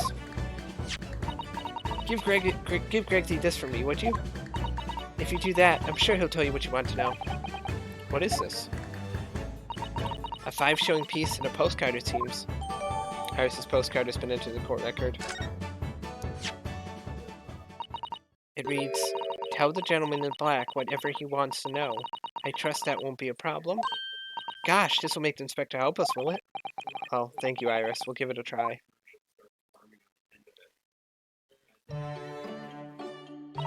Good luck, then. I'm going to return to writing my manuscript, The Speckled Band, and I'll be making more special blends of tea. So come back again soon. We'd be delighted. Thank you so much, Iris. Well, Mr. Naruhodo, it's back to the scene of the crime. So, somewhat dubious that they would exert any influence over the man of Scotland Yard at all. We headed back to the scene with Iris's curious note, one of the world's heaviest silver coins in hand.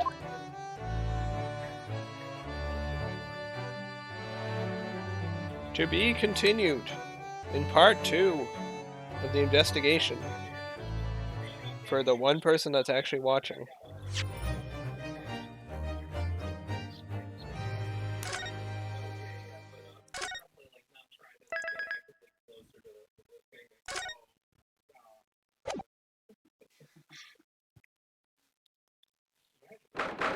"19th of February, 2:38 p.m. Briar Road. Looks as though the police are still here, carrying on with their investigation. Perfect, so let's find Inspector Gregson as quickly as possible. Yes, and let's see if he'll take a break from his chips to look at that silver tip Iris gave us for him.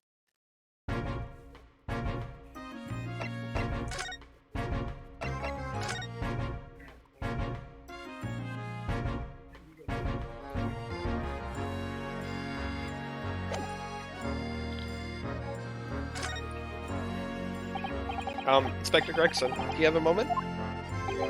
Sorry to say I don't. I'm a very busy man. Much too busy to talk to a pair of foreign gadabouts, that's for sure. We have these for you. A present from Miss Iris Watson. What? For me? From her ladyship? Her ladyship? Give that here, at once! Come on, hand it over. That's for me. Ah, don't wait for me to give it to you, will you?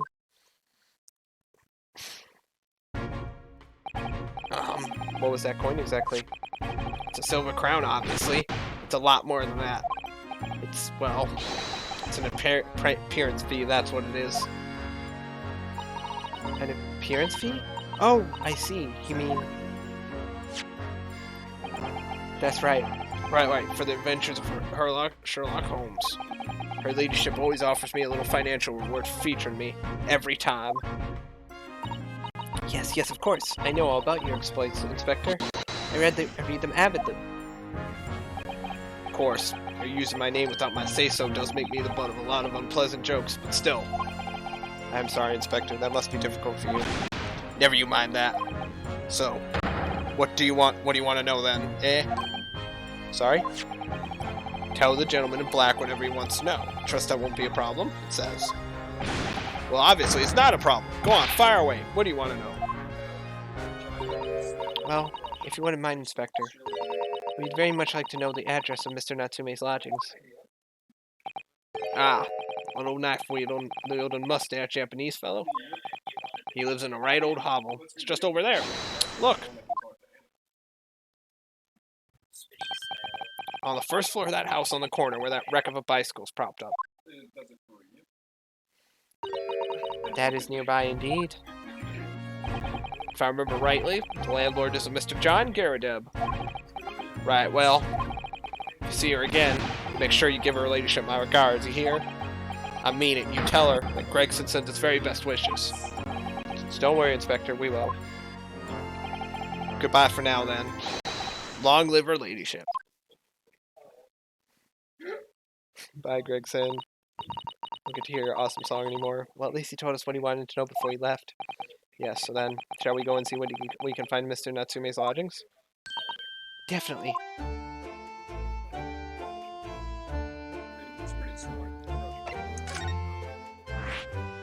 Location has been added.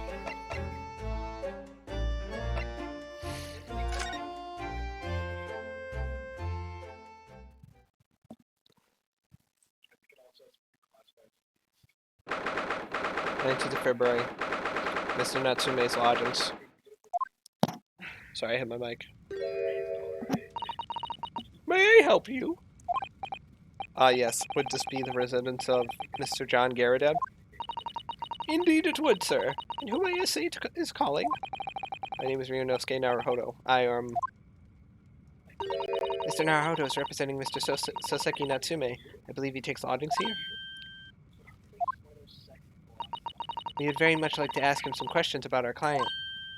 Duh. One moment, please. I shall convey the message to Mr. Garadeb.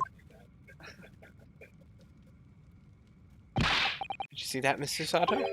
That was a real-life English maid. I know. As I understand it, anyone of standing in English society employs a number of household staff. But that was the first time I've ever seen one in the flesh. Oh, this day keeps getting better. It certainly feels like we've really arrived now, doesn't it? We need only to meet a butler, and the experience will be complete. Well, I'm not sure if I'd go that far, but I understand the sentiment. Thank you for waiting.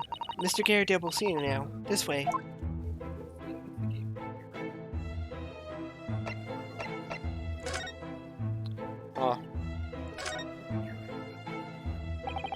Good day to you. John Garadeb, at your service.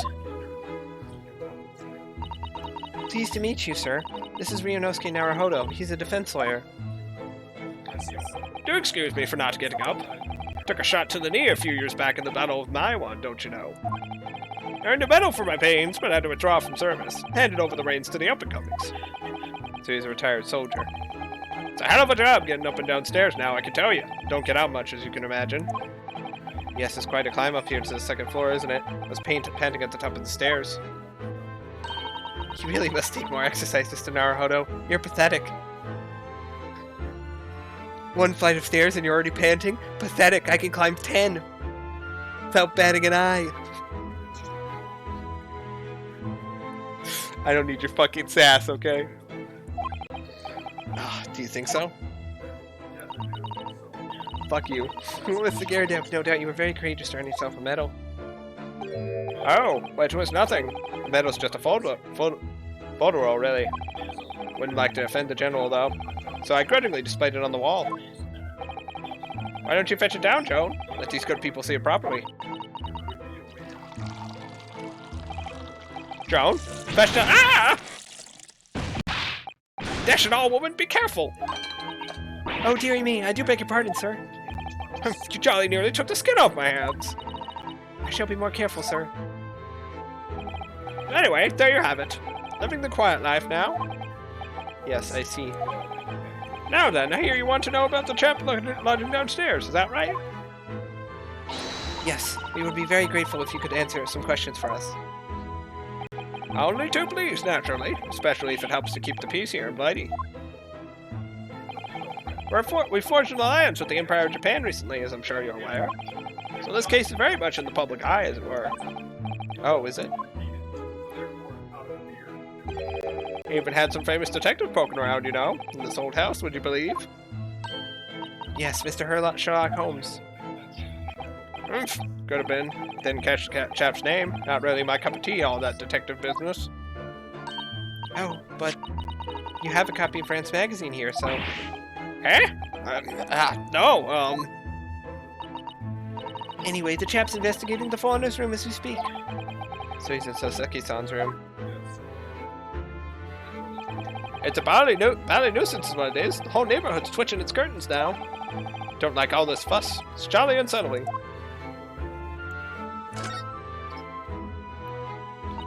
About Mr. Natsume then, Mr. Garadeb, please, do tell us. Ah yes, the Japanese chap. Only been lodging here for a week. Oh, just 1 week? So you moved in very recently then? I have 2 lodgers most of the time. One on the ground floor, and one just below us. First floor room became available a week ago, you see. There'd been... Ah! Dash it all, Joan, do be careful.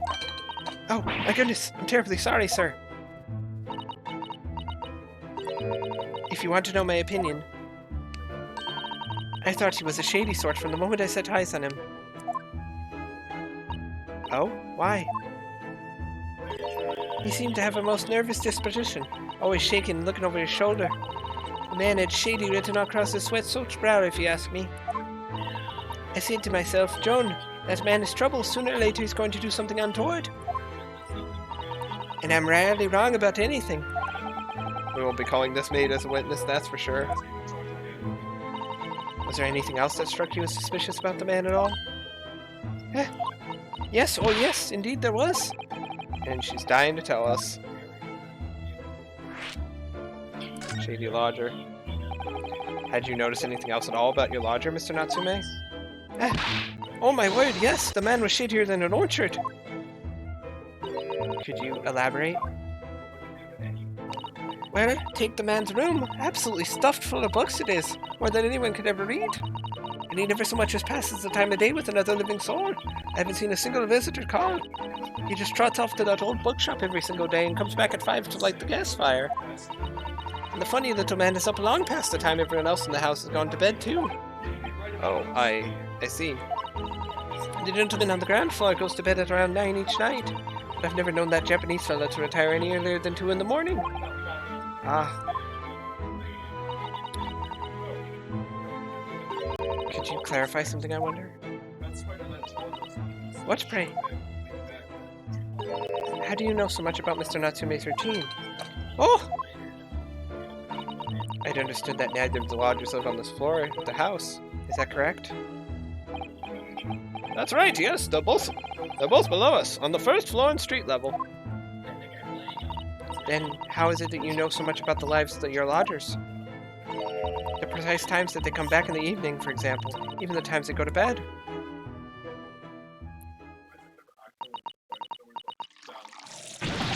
Ah! Good grief, Joan! Be more careful, woman! Oh my goodness, sir. I'm terribly sorry, sir. Something doesn't add up here.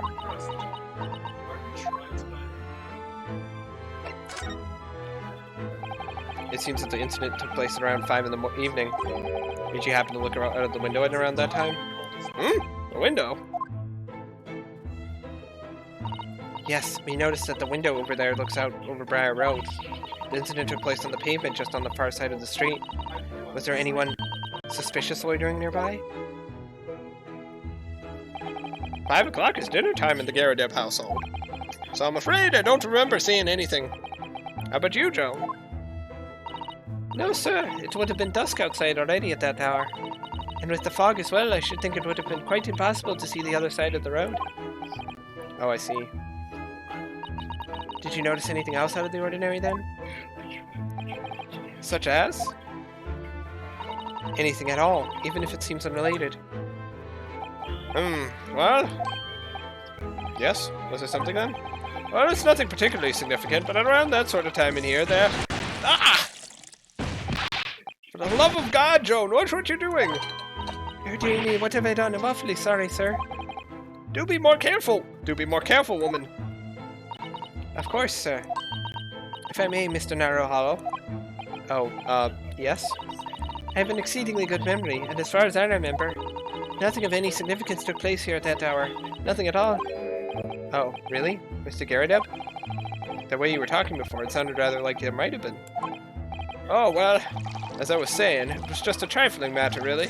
Nothing else. Ah! Joan, dash it all, what's the matter with you, woman? Begging your pardon, sir. Nothing happened. Yes, quite. Nothing happened. We sat down to a quiet and eventful meal. Joan? That's right, Mr. Garadeb. What is the matter with these two? It sounds like something happened here in this room on the evening of the incident. But what? I wish I knew.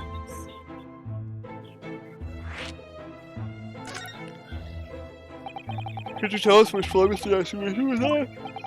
Why, certainly. Just below us on the first floor. And Mr. Holmes is investigating there even as we speak? Yes. Told me not his name and asked him to look into the matter, so I gave him the key. Mr. Natsume is engaged Mr. Holmes' services? That's a blatant lie. Would it be alright if we also had a look around? Mr. Natsume's room, I mean? Don't see why not. It's just down one flight of stairs. Who knows if we'll find anything that could help us with the case, but we have to try. We need all the clues we can lay our hands on, shall we? Yes, and while we're there, we can speak with Mr. Holmes again. Perhaps he'll be able to tell us more.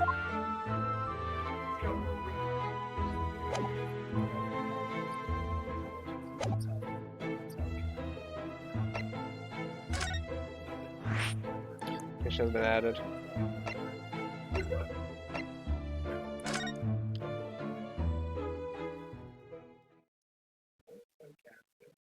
Dude, look at Soseki's room. It's so nice. Look at this room. Doesn't this look like a nice room? Alec, look at this room. Doesn't this look like a nice room? The window is pretty reinforced for its time. It's February, Mr. Natsume's room. What? Just look at this place. Smell it. It's so musty in here. I suppose it's the mountains of old books that are responsible for that.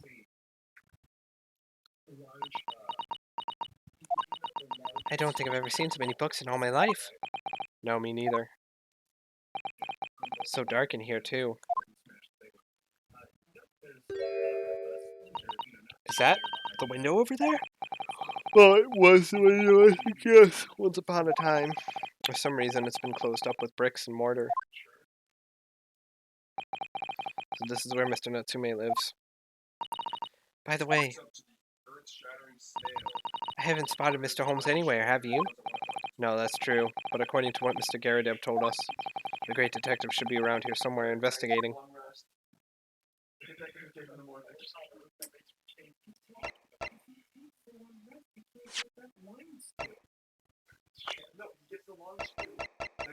Maid. A maid who works at the Garadeb household. Her main duty appears to be standing at Mr. Garadeb's side pouring tea. John Garadeb, a retired army man who's the landlord of the lodgings entered by the defendant Mr. Natsume. An old knee injury means he's confined to a chair most of the time. He's actually older than Gregson by like 2 years. He's actually the same age as fucking McGilded. Magnus was. Magnus was 46 when he died, I think. I'm pretty sure Magnus was 46, or he was 48. Then they're both younger than Mael. Mael actually looks younger than Garadeb. I guess war has an effect on everyone. Soseki is 33. He does not. I guess he does look 33.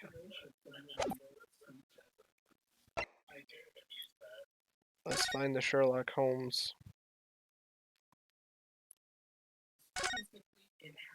Oh, okay. Look at all these books stacked up there. They almost reach the ceiling. They're all works of English literature, and they all smell so musty. This volume of books to hand, you'd never be short of reading material, would you? No, what a dreamy idea. A bad dream, maybe. For me, at least. Mind you, I don't imagine the book that's at the bottom of the pile now will ever be read again.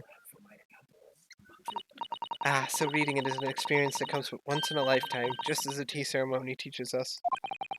I certainly didn't expect the conversation to turn down the path of tea ceremony philosophy. Cat. Cat.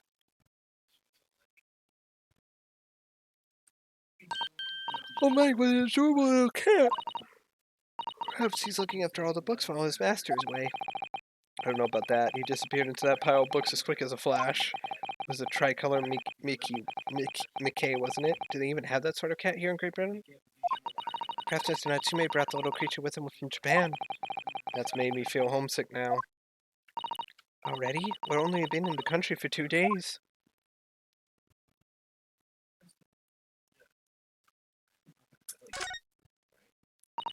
That desk seems to be wedged into a crevasse between the mountains of books on either side. I suppose Mr. Natsume would sit here and read while stroking his cat. Surrounded on all sides by these towering old tomes. Surely he dreamt of books every night as well. Yes, he must have done, mustn't he? Oh, what's this? It's a receipt from a second-hand bookshop. Your books. Oh yes, Mr. Natsume's name is on it. Look. And the date of purchase. Ah, 2 days ago at 4:45 p.m. That's the day of the incident. That's just a short while before he was embroiled in the terrible attack. He must have been on his way back from buying some old books. Second-hand book receipt. A receipt discovered in Mr. Natsume's room for the books that he had purchased from a second-hand bookshop before the incident occurred. Oh. Huh. At least he's trying. Hello. Some people just Oh, wrong thing. Customer Mr. Natsume, the sum of 2 shillings tendered in receipt of the picture of Monsieur Lecoq. A meal for Goriao. Canterbury yearnings.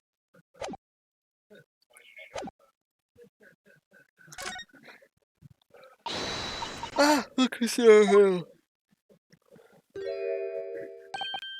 Aha, there he is. Where did he appear from? He seems to be engrossed in the pages of an old book. I hope you won't mind if we disturb him. Hello, Mr. Holmes.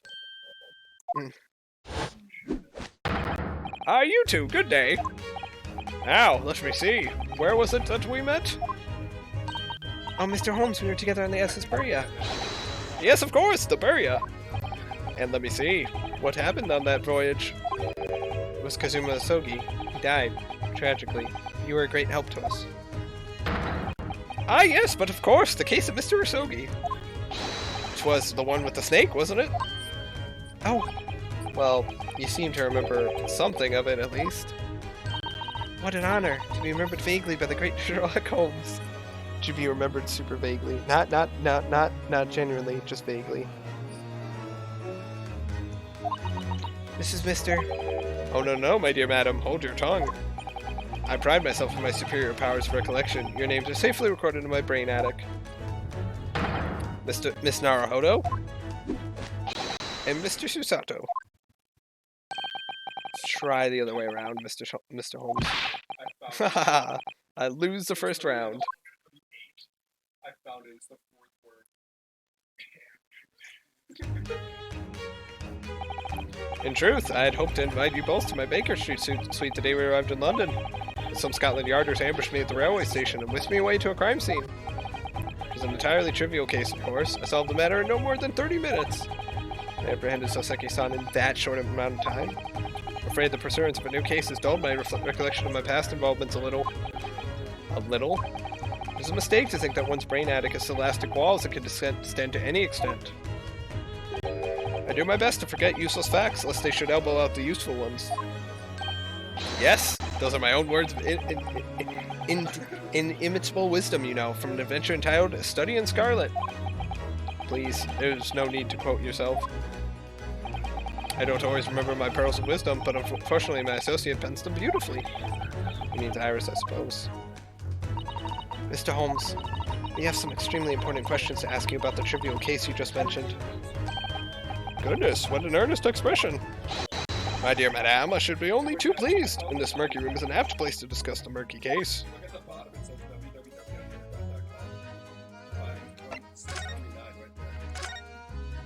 www.com. We know this to be the lodgings of a Japanese foreign student by the name of Soseki Natsume. It seems that you assisted in his arrest, Mr. Holmes. It was the stabbing of a young woman outside here on Briar Road. Natsume. Yes, I believe it was a name rather along those lines. So Natsume denies it.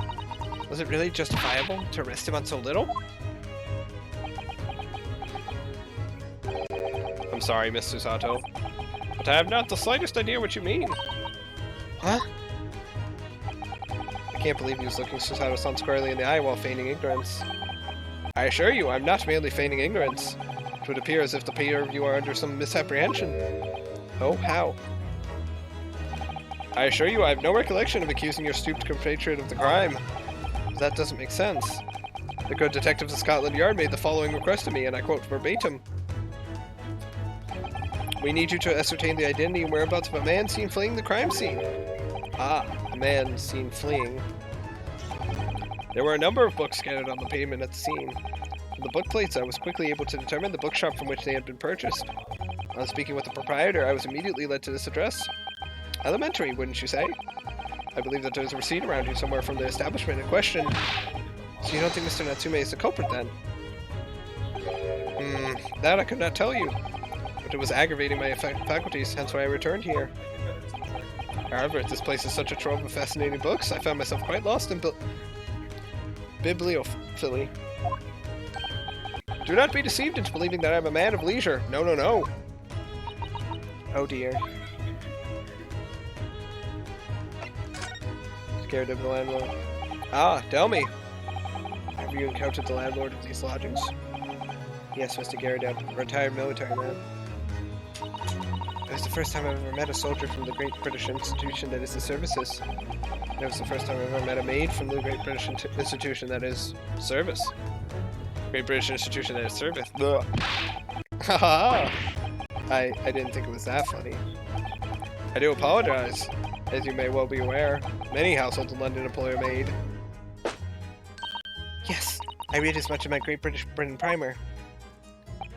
And so, conversely, whether or not a household employs a maid has come to betoken the social standing of those dwelling therein. Betoken their social standing? Sorry? Put simply, my dear fellow, those who employ at least a single maid are considered middle class. Those who do not are beneath that. The upper echelons of society, of course, households employ enough staff to constitute a large family. Goodness, how extraordinary. As you can appreciate, for those on the precarious boundary between the middle and lower classes, being able to afford just one maid is of the first importance. I had no idea. And it's for precisely that reason that I find great stimulation in this situation upstairs. Specifically in the retired army veteran, Mr. John Garadeb. Oh? Affable as he is, the fellow is hiding something. Whether or not it imposes on the circumstances of this case, I'm as yet unable to ascertain. I'm thoroughly lost in what he means to say.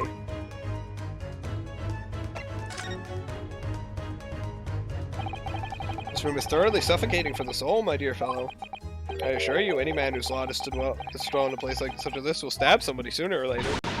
That's may stab no one. Ah, but sooner or later, as I said. I don't believe that's the issue here. About this dark little room, Mr. Holmes. Why is there no longer a window? Do you have any idea? No window? Well, I mean, I can clearly see that there is a window of sorts. But it's been completely blocked with bricks. Ah, I see. The answer to that question is quite simple. Window tax. Window tax? What is that? Surely not a tax on windows. Precisely that. Oh my goodness. Until relatively recently, a tax was levied on households in this country by the number of their windows. Those of lesser means, having inherited a sizable and costly family home perhaps, rapidly closed windows up. While the rich open windows here, there, and everywhere. In an effort to curry favor with those in power by furnishing them with large sums of tax money. How awful and unjust, forcing people to live in rooms devoid of light. Indeed, disease was rife as a result. So some 40 years ago, or thereabouts, the window tax was abolished. But its legacy remains, as you can see, in squalid lodgings such as these, for example. I suppose Mr. Natsume's stipend for living here in London isn't very generous, perhaps. It would appear so. I've done a little digging, and discovered that these lodgings were offered at an extraordinarily low price.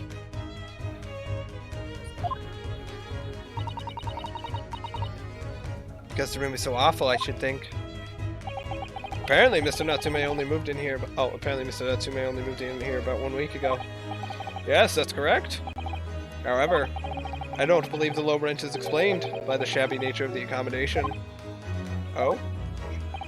Still, that is of little relevance here. A matter not worthy of further attention.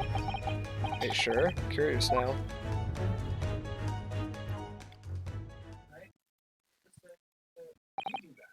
Well, I believe I've told you all I can now. Danny, don't you have work tomorrow? Okay, just making sure.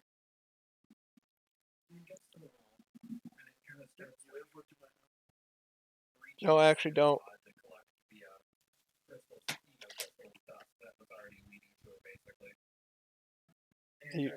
Are you triggered? If I did, then it'd be like, oh shit, I have 4 hours before work. Oh no. Anyway. Oh no, anyway, back to streaming.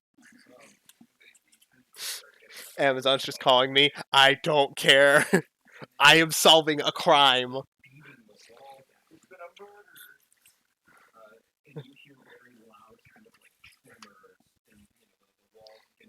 Dude, don't worry. There's so many people watching my stream right now. There's like 3 people. And I think only one of them is an actual person. They resent that. I don't know. Nobody's talking. I mean, some of them might not be. I might be wrong. I don't know. The Great Ace Attorney streams don't do well. I've noticed. They're not doing well. And I like the game, so. Thank you, Mr. Holmes. Ah, yes, Mr. Naruhodo. Was it not your intention to become a practitioner of law? You remember that, did you? Will you perhaps be offering your services in this very matter, I wonder? To the occupant of this room, Mr. Natsume, was it? I'm not sure. Not sure? Oh, on what grounds? Well, I actually defended someone in court here only yesterday. Really? Well, then I congratulate you, sir, on an ambition realized, and so promptly, too. The thing is, it's really made me question things. Am I right to believe in my clients? To trust in their innocence? Yes, trust. Mr. Holmes. Mr. Natsume didn't do it, did he? My dear fellow, I haven't the first idea. Oh, but I thought that's why you were here. Didn't you come back to investigate? Ah, yes, that was indeed my initial intention. There are simply too many fascinating books here. I couldn't possibly ignore them. Oh, I see. Nevertheless, there are two facts that I can state quite unequivocally. The man who fled the scene of the crime 2 days ago was the Japanese occupant of this room, and there are witnesses who swear to having seen the same man commit the crime. That is all I can say. Ah, and one more thing. Oh, what is it, Mr. Holmes? Tell us. I cannot say with any certainty whether or not it is of relevance to this case, but I am quite sure that the retired army man who owns this property is hiding something. See, Garadeb is? Mr. Holmes said as much before, actually, didn't he? Anyway, at present, that is really all that plays on my mind in relation to this case. Mr. Naruhodo, as yet our investigations have uncovered nothing that could help establish Mr. Natsume's innocence. No, you're right. Perhaps it's time we probed a little deeper into Mr. Garadeb's secret. Just remember, I cannot be sure whether the landlord's secret will prove to be of relevance or not. But I wish you every success, of course, Mr. Naruhodo. A busy man indeed. He's gone back to his book in the corner of the room.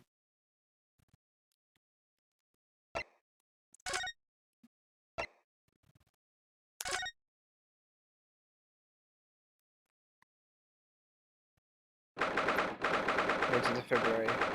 Mr. Garadeb's room. Ah, you pair again. Tell me, was the defective chap, I forget his name, so hard at work down there? Mr. Sherlock Holmes? Ah, yes, right, rings a vague bell. All that detective business is really not my thing. Isn't really my thing, I'm afraid. Oh, Mr. Holmes is in his element down there. Jolly good show.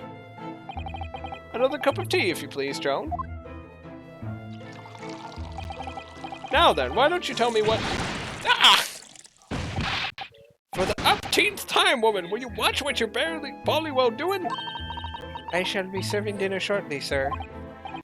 Ah, yes, of course. Frightfully rude of me, but I'm afraid I shall have to ask you to take your leave if you'd be so kind. Oh, yes, of course. We are deeply grateful for all your assistance. Not at all, not at all. Don't get much chance to talk with young foreigners like yourselves. It's been a pleasure. Best of luck and all that. Perhaps you could see yourselves out? According to Mr. Holmes, Mr. Garadeb is hiding something. Since no other avenues of investigation seem open to us at the moment, perhaps we should do something digging.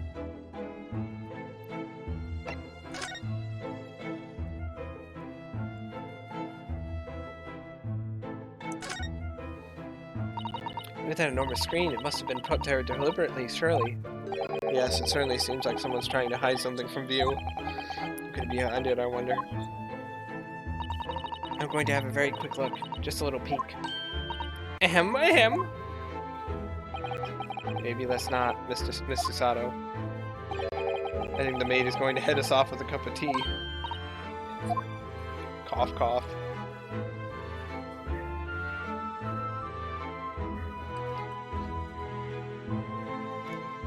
What is that? Hold on.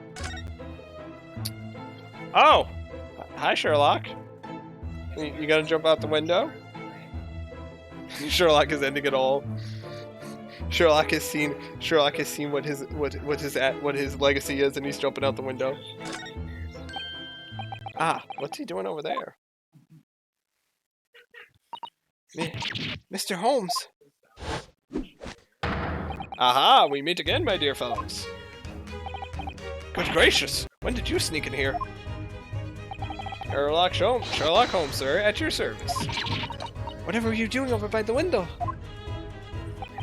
I am given to watching the evening skies, the sunsets, madame. Yet sadly, cheerful as the room downstairs undoubtedly is, it lacks an aperture for such observation. So I took the liberty of borrowing a small corner of space by the window up here. Wow. Keeping an eye to one's windows at dusk is the prudent thing to do in London, I'm gathering. Ah, and one other thing, Mr. Naruto. Oh, me? I thought perhaps you might be in need of a certain great detective's great mind. Wait, he's not talking about, is he? I didn't expect to be going through that again so soon. Do you mean, Mr. Holmes? There is a mighty secret in this modest room. My eyes see even the most trivial of trifles. I take it you're prepared, Mr. Naruto. I think so. There's just time enough for one of my greatly admired great deductions. Let us conclude the matter before dark.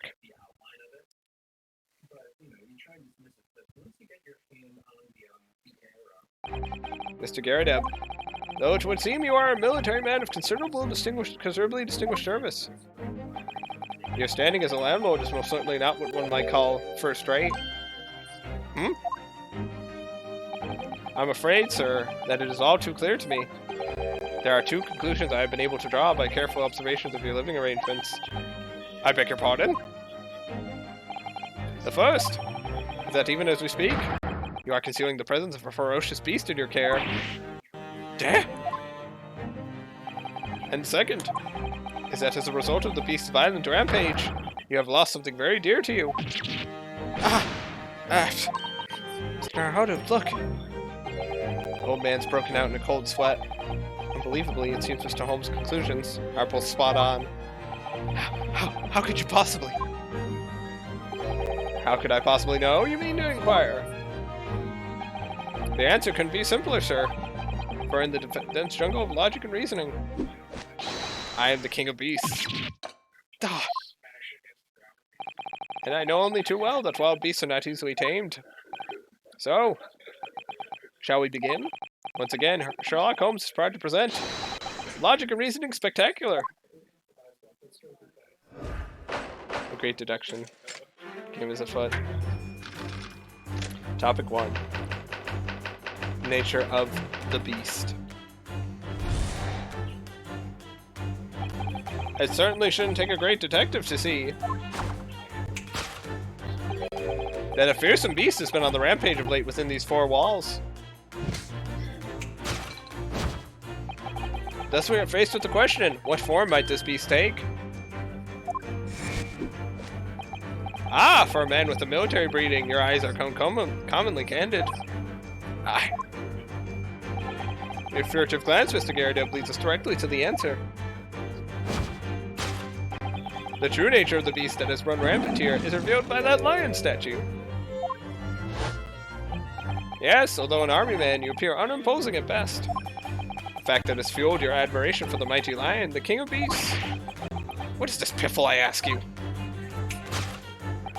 In the end, your admiration became so great, in fact, that you had a living, breathing specimen shipped from India, which you tried to keep in this very house. What? Yet living with such a wild beast proved more difficult than you had imagined. And showing traces of a wild rampage are still very much in evidence. Yet as we look around, the beast in question fails to present itself. Where could this angry creature have disappeared to? Madame? Me? I pray you do not consider me unchivalrous, but it is plain to me with one glance in your direction. It is? Your dress pocket gives us an handsome clue as to the beast's current whereabouts. For protruding from it is a handbill advertising a circus show. Yes, you sought to dispose of this terrifying lion, Mr. Garadeb. at Bati Circus, a traveling show currently sojourning in a nearby park. I've observed the tents. You sold the savage lion, sir, to the circus troupe. I most certainly did not. I believe I have made my point. The fearsome beast we're trying to muck in this room was an Indian lion. And a simple visit to the circus now revealed a lion practicing jubilantly through a ring of fire.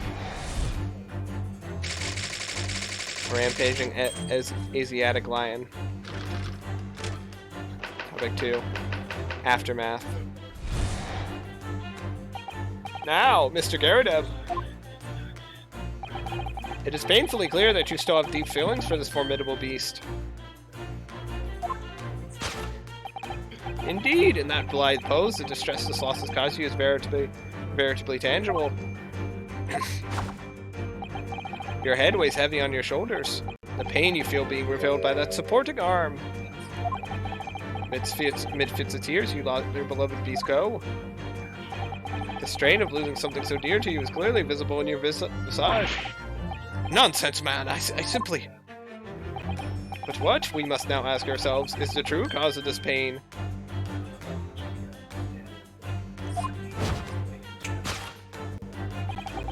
And we need only follow the direction of your gaze to find the answer. Yes, it is this pile of bills that has given rise to the pain you suffer. Every envelope contains another demand for payment. For cartloads of meat, potatoes, wheat, and tea. Indeed, feeding your beloved has had a devastating impact on the financial circumstances of your household. And so you had no choice but to let it go. Yes, well, Now, in a final fit of rage, the ferocious beast carried out one last unimaginable attack. Unimaginable? The aftermath of which can be clearly seen by observing the carpet over there. A very expensive woolen carpet, if I'm not mistaken. Oh dearie me. What could have caused such a destructive outburst?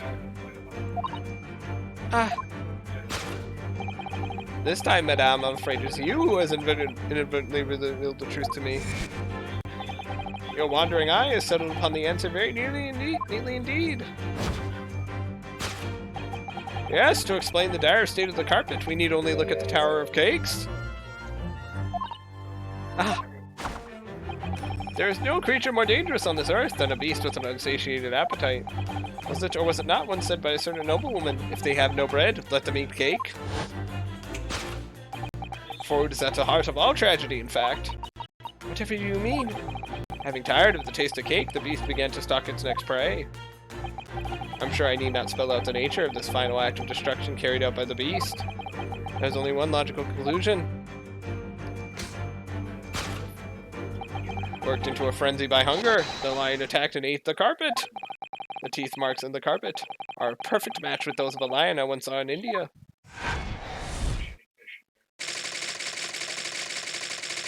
Carpet gnawed on by the starving lion. Yes. Don't you know lions eat carpets? Thus concludes our Sherlock Holmes' great deduction of this beastly puzzle. Sherlock, you might be a little bit wrong. Faces! Ah! What is the matter with you, Joan? You're pouring scalding hot tea all over me. Oh, I'm sorry, Mr. Garadeb. I'm afraid I don't notice.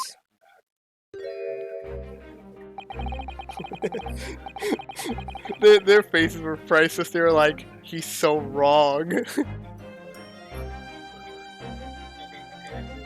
God, he's high on the morphine. The deductions can be startlingly sharp. It stands to reason that your cup runneth over. Indeed, my revelations can make people spill tears at times, too. Oh! Mr. Holmes, sorry to butt in again, but could I make an observation? Why, certainly, Mr. Naruto. What is it? Again? Oh, your deductions just now. Do you really think a lion could have fit inside a room of this size? Indeed, it is the only explanation for the facts. The terrifying truth all too often lies beyond the realms of common sense. Wouldn't it be an idea to consider what lies inside the realms of common sense as well? But if an uncaged lion had run amok in this very room, surely Mr. Garadeb and his maid would have been hurt, or worse. Ah, that's where you are struck. No doubt the former military man held his own against the beast using that large cannon. I thought you said that they sold the lion to the circus. And what about the food? Meat and potatoes are one thing. But I don't believe I have ever heard of a lion that drinks tea. Ah, my dear Miss Sasato, it occurs to me with some regularity that irrespective of race and breeding, whenever anyone lands on Great British soil, that they are infused with highly appropriate taste for afternoon tea. Oh, what a glorious notion. Well then, Mr. Naruhodo, it's your turn to shine again, because you gotta fix his bullshit. And yes, it is bullshit. All of it. All of it is bullshit!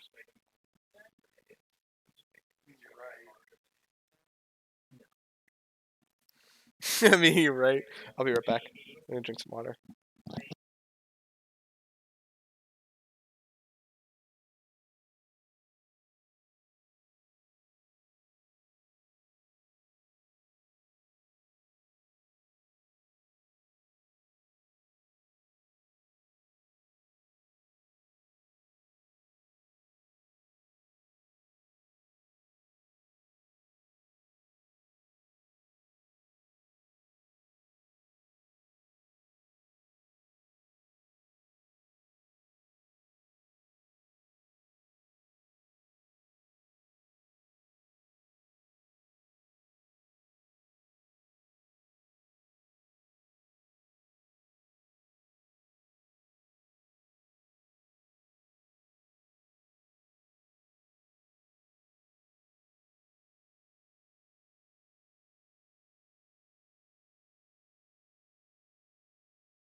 I mean, I suppose I could shoot. Okay, I'm back. Let's do this. I had a feeling that was coming. A slight massage, that was all Mr. Holmes' seductions need. You can do it. Excellent. I've been waiting for my trusty partner in deduction to step forward, Mr. Naruhodo. We don't even know yet whether or not this is going to help with Mr. Natsume's case. Still, covering the truth is always worthwhile, whatever the motivation. At least, that's what I want to believe. Let us start again! From the beginning. Of Sherlock Holmes, logic and reasoning spectacular.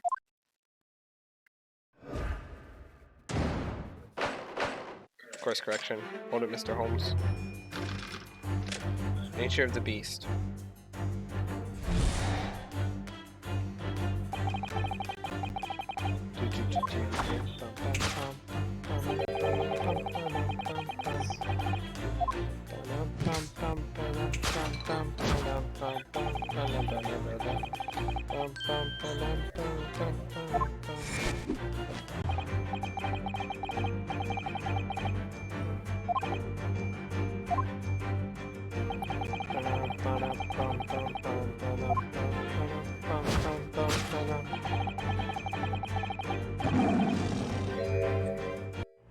So obviously it's not the lion statue. I really didn't see the lion thing coming. No, but if you observe Mr. Garadeb's reaction, it rather seems as though some beast did indeed run amok here in this room. Yes, something with a very fierce nature. But it couldn't have been a lion transported from India. So what was it then? We must follow Mr. Garadeb's gaze. That will lead us to the true answer.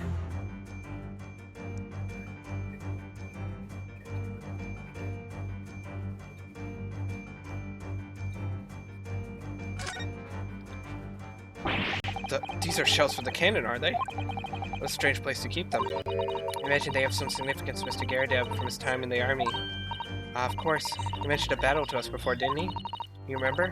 He said that he'd been shot in the knee. Perhaps it was one of these that hit him. Susato, those are like a foot long. If that hit him, he wouldn't have a leg. He wouldn't have a leg. Or 2 legs. I think he'd have no legs. Around that size of his knee, there'd be nothing left of it, or Mr. Garadeb for that matter. Mr. Holmes has a Persian slipper. This man has spent shells. Perhaps it's customary in Britain to display, well, rubbish on the mantelpiece.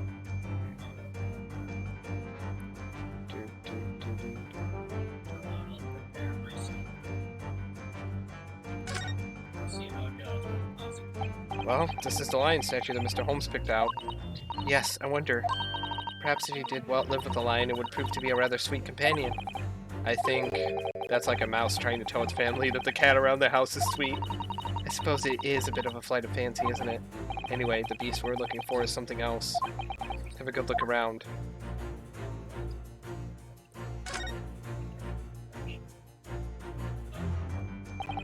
What's this photograph? It appears to be from Mr. Garadeb's wedding. Looks very happy, doesn't he? He does, but you can't make out his bride. No, how unfortunate. Something must have struck the glass directly over the woman's face. I wonder what happened. Probably best not to look too deeply there. This must have been when Mr. Garadeb was still in the army. He seems to be carrying his rather stout bride effortlessly and beaming a smile at the same time. I suppose he was very strong in his younger years. Hard to imagine now. He's as thin as a rake. The glass is broken, so you can't see the bride's face at all. But no amount of cracks could hide the woman's plump form. I think powerful would be kinder than plump, Mr. Naruhodo. Yes, she certainly looks that. There's a lot of horsepower there. That's the word we're using, horsepower? Okay then. Not someone you'd want to upset, that's for sure. Oh look, have you noticed our wedding ring? It's very large, isn't it? Yes, that's an unusual design. Looks like some sort of embellished sunflower. Take that!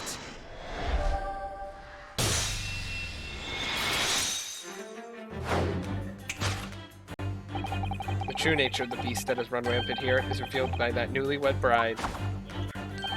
Precisely, Mr. Naruhodo. No other explanation could possibly fit. Yes, this framed French pictures your wife, Mr. Garadeb. And while we lament the fact that her face is obscured, we can still make out her mighty arms and note the considerable horsepower they must contain. Oh, indeed, surely anyone with such powerful constitution would be honored to be described as a beast. Honored might be stretching a point. Too late, the fact remains that the beast, which so clearly savaged this room, was your wife, Mr. Garadeb. Ah! The chilling traces of a wild rampage are still very much in evidence. Well... Yet as we look around, their beast in question fails to present itself. Where could this angry creature have disappeared to? Madame? Me? I pray you do not consider me unchivalrous, but it is plain to me with one glance in your direction. It is? Your dress pocket gives us a handsome clue as to the beast's current whereabouts. The poor, fragile, defenseless woman is beside herself. Well, I don't know about fragile. Oh dear. Anyway, Mr. Holmes is quite right. There's no sign of Miss Garadeb anywhere. It seems there may be a clue as to her whereabouts. A clue that this maid is trying to hide. I wonder where Mr. Garadeb's wife could be.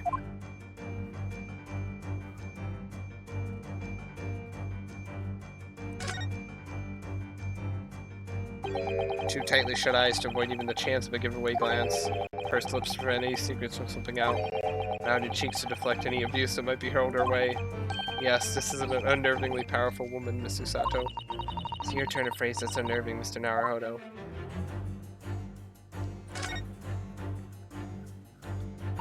What a charming little teapot, and it's in pristine condition. Joan has been pouring some deliciously fragrant tea from it for Mr. Garadeb, hasn't she? Well, not so much for Mr. Garadeb, as on Mr. Garadeb, wouldn't you say? I wouldn't dream about drawing attention to it. Oh.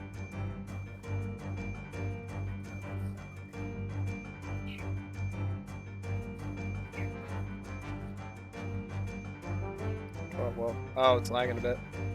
Oh no, it's just skipping forward. I can't even do the piss paper. Oh, I can. There we go.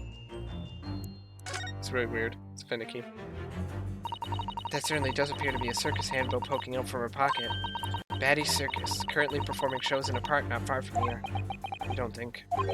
Surely Mr. Garadeb didn't sell his wife to the circus. He sold his wife to the circus, that's it. Case solved, I did it. Mr. Naruhodo, how could you even think of such a thing? I was only joking. Besides, I would have gone with, do you think he fed her to his pet lion? That's somehow worse.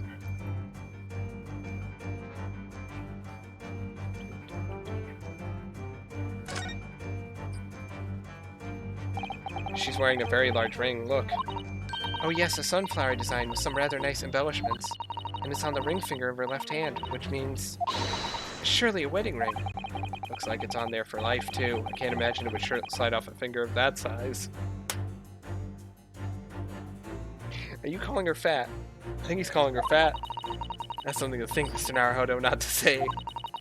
Do you know, Mr. Garadeb's wife in the photograph had a ring very much like this one. There's a large sunflower design as well. Really? You have a great memory for these things. A large sunflower wedding ring. It's quite a coincidence that they have the same ring, isn't it? Take that!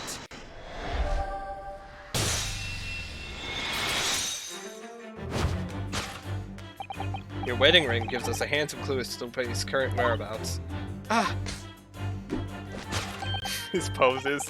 Indeed it does. That filigree band gleaming on your finger gives you away.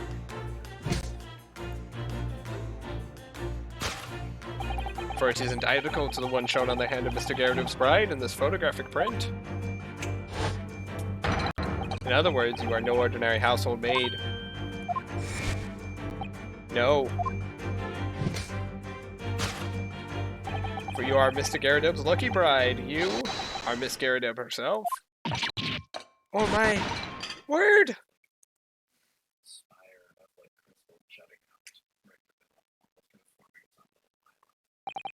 Well, jolly fine detecting, sir. As you rightly surmised, this is the wife, yes. My Joan. Had to let herself go, you might say, but she was a ballycocker back. Ah! It would appear that you don't live in the most comfortable circumstances. After all, you are a retired army man, yet you are in the business of renting out rooms. I would assume, therefore, you have insufficient means to employ a maid. Would that be correct? It's not right, I tell you. I was second lieutenant of the 3rd Regiment. A man has his pride, don't you know? By golly, it's a sorry thing when a chap can't even afford to have a single maid in his employ. Yes, here in London, one is rather judged. Household cannot be considered worthy of society if it employs no staff at all.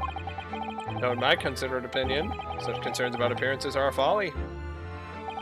You mean Mr. Garadeb has his wife work as his maid? Precisely. Am I right, Mr. Garadeb? Only in company, obviously. But listen here. This must remain a secret. Tip-top secret, please.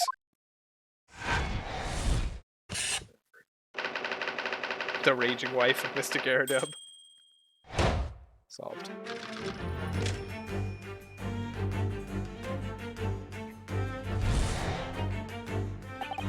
Now.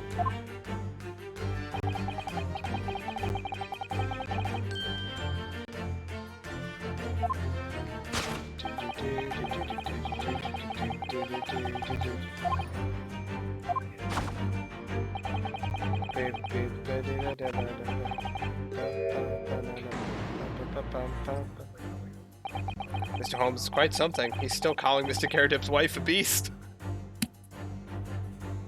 She's a beast, I tell you! Yes, as a woman, that feels rather uncomfortable. Mrs. Garadeb is standing beside her husband as we speak. In other words, he hasn't lost his beloved at all, has he? Oh, how true. So perhaps that supporting arm that seems to be propping up his head has some other significance then. According to Mr. Holmes, Mr. Garadeb's pain is tangible, though. What could that pose of his really signify?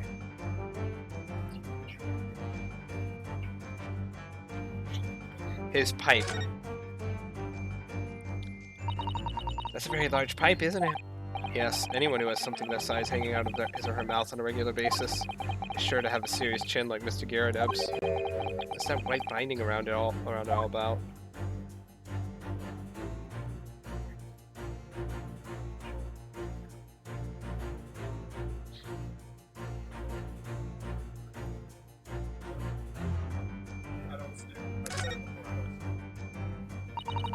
Garadeb certainly looks glum. According to Mr. Holmes' deduction, that's because he's having to endure the acute pain of losing something dear to him. We know that he hasn't lost his wife. So that means there must be another cause for the pain he's suffering.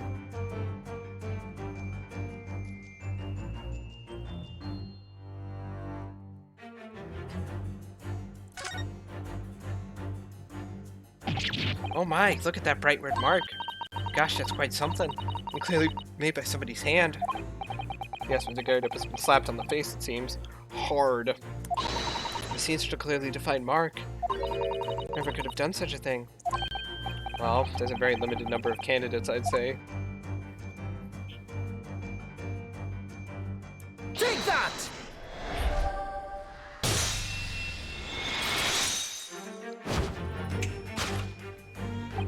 Your head weighs heavy on your shoulders, the pain you feel being revealed by that slapped cheek. And of course, the delivery of that impressive mark on your cheek that refuses to fade. Was you, Madame Joan Garadeb? Well, yes. You have been desperate to hide the slap mark on your cheek, sir. Duh!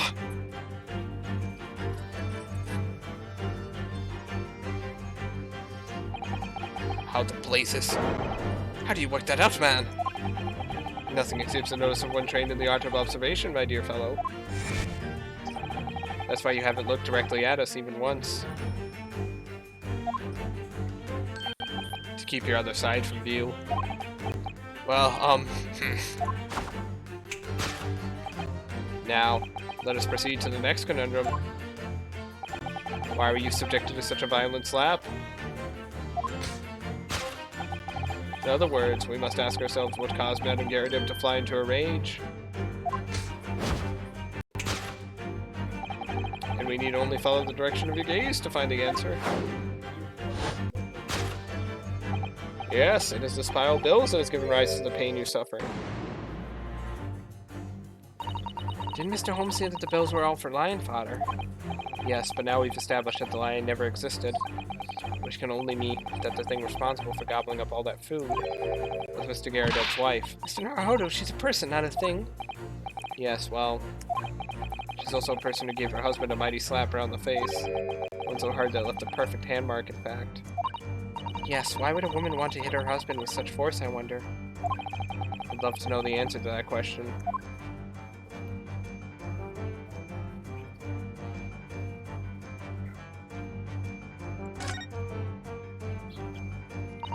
Looking at all these bills, it certainly amounts to a great deal of food.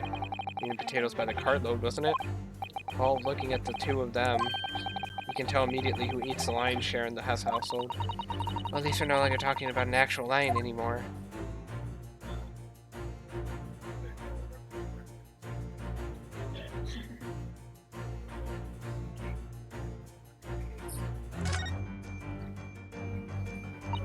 Oh dear, this plate has been smashed to pieces. Nobody seems inclined to tidy up the mess. Is this some sort of high art? Really, Mr. Naruhodo? Well, anyone who has a cannon on display in their living room is clearly a little eccentric. Yes, let's call it eccentricity.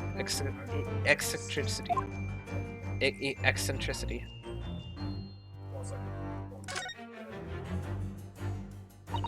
Ah, someone must be reading this book at the moment. There's a bookmark here, look.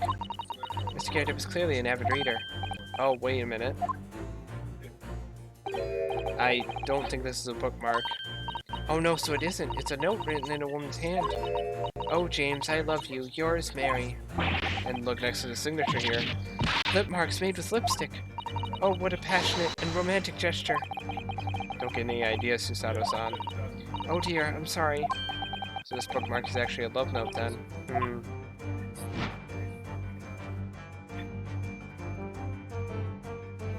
Take that! Love note.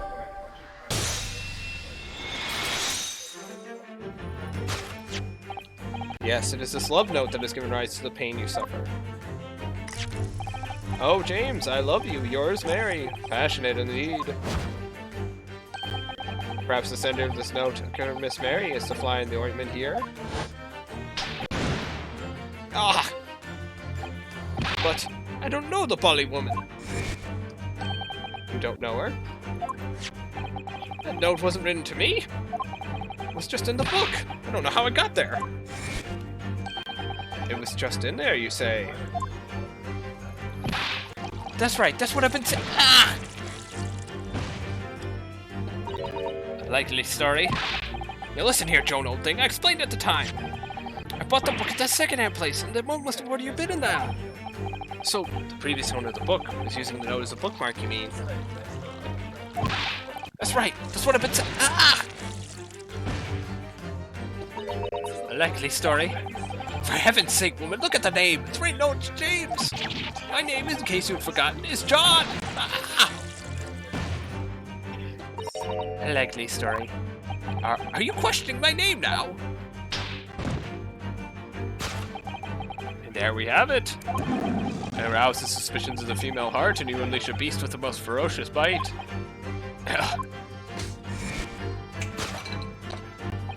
Now, in a final fit of rage, the ferocious beast carried out one last unimaginable attack. Unimaginable? The aftermath of which can be clearly seen by observing the carpet over there. Very expensive woolen carpet, if I'm not mistaken. Oh, dearie me. What could have caused such a destructive outburst? Ah!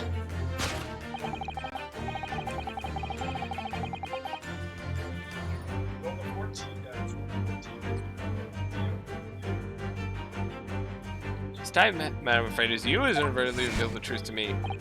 Your wandering eye has settled upon the answer very nearly indeed. Yes, to explain the dire state of the carpet, we need only look at the Tower of Cakes.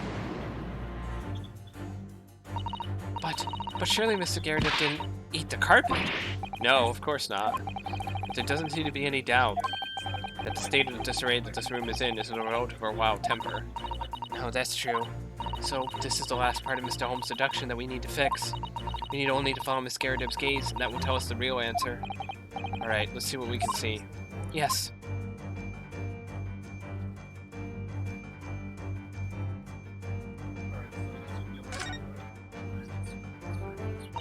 This is an advertising handbill for the circus.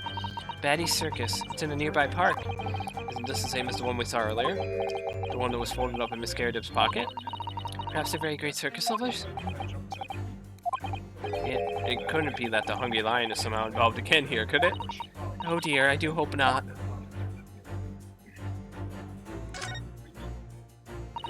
Ah, so many cakes. Ha, is that all you can think about? Well, look at them, Mr. Naruhodo. There's a mountain of them. They all look so delicious. More of a tower than a mountain, I'd say. It's a mountain, and it's my hope that one day in our very homeland, I will be able to perform the tea ceremony at the foot of such a mountain. It's definitely a tower.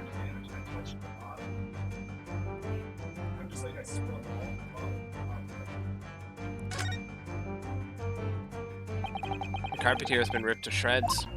Yes, and according to Mr. Holmes' seduction, the tears match those made by an Indian lion's teeth exactly. Oh, look here. What is it? If you look closely at the edge, you can see scorch marks. Oh yes, you can. In that case, perhaps the carpet wasn't eaten in the normal sense at all. So we think this with that in mind.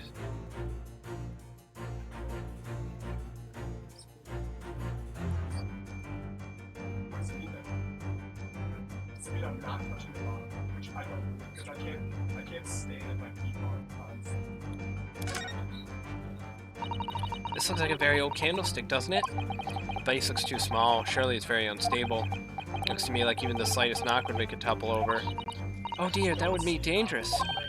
Wait, take a closer look at this. There's one candle missing.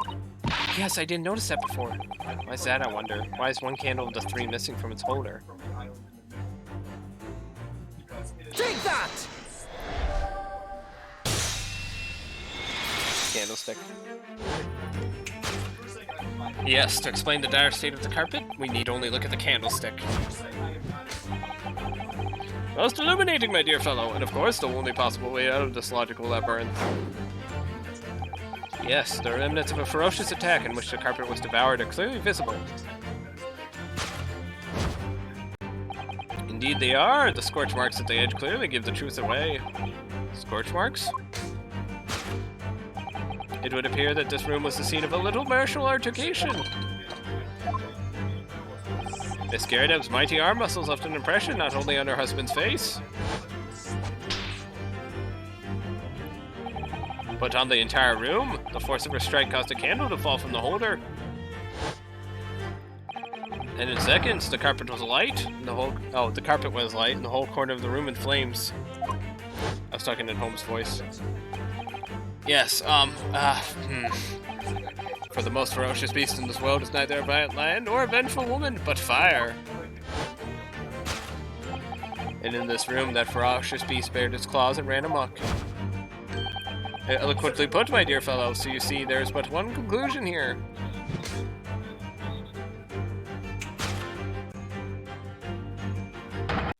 After the sparks of marital discord flew, this room was the scene of a fire. But what you're saying, so the island slopes down because it's an island. I wouldn't touch the ground 5 feet from the edge of the island. Mr. Holmes. Mr. Holmes, sir. I salute you! I'm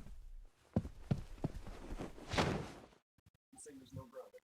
No ground. Ground doesn't exist. Island float. Carpet scorched by a small fire.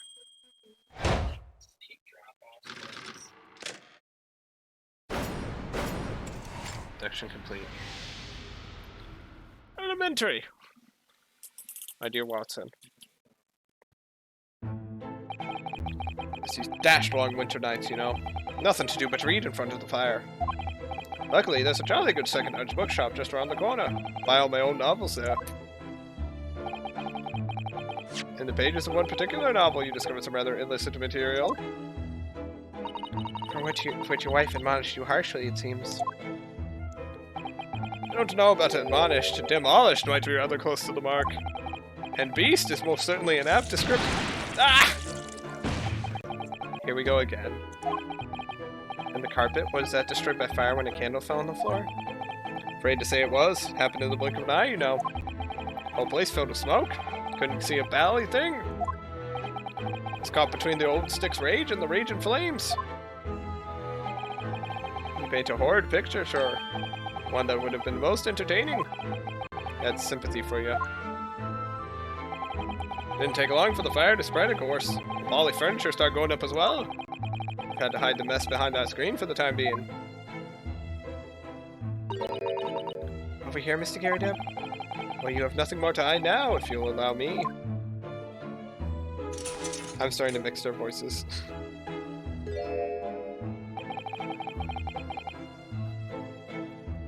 So you said scream louder, right? Talk louder. Had all my favorite old novels in that case. But as soon as the fire got hold of them, that was it. Whoosh, up in smoke. Gosh. Then the wife started hurling things at me. What a terrible sight it must have been. There was I back up against the window under heavy enemy fire. Incendiary books are coming 10 to the dozen. Worst of it is, I lost my favorite book called The Lion's Pride. The Lion's Pride? Ah yes, your notorious love of big cats coming through again. I assure you the title didn't influence my choice in the slightest. The poor man really did lose something dear to him as a result of the ferocious beast rampage. Mr. Mr. Holmes' deductions turned out to be correct once again. It can only be described as a great British wonder. I tell you, it was total carnage. Flames everywhere, and the old stick in full fettle. Out of interest, what time of day was that? Not sure I can remember. It was 2 days ago now. Let's see, around 5 o'clock, I think.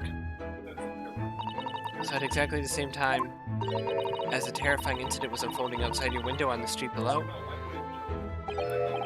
Even more terrifying on the inside, I can assure you. The whole of Blighty could have been flattened outside my window at that moment. I wouldn't have noticed a dashed thing.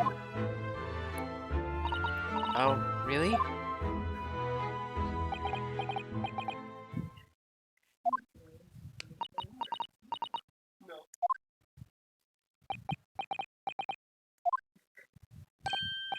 Mr. Holmes? Yes, Mr. Naruhodo. What can I do for you? Well, I think we've got to the bottom of Mr. Garadeb's situation now. What does it have to do with Mr. Natsume's circumstances? I can't help you there, I'm afraid. What? My dear fellow, if you recall, I did say as much from the outset. I warned you that although I knew the retired army man to be hiding something, I could not be sure whether his secret would prove to be irrelevant or not. I just knew you were going to say that. Ha ha ha! Now, Mr. Naruhodo, you mustn't lose heart. Bear in mind that all things fall into one of only two categories, those relevant to the case and those not. That makes no sense to me.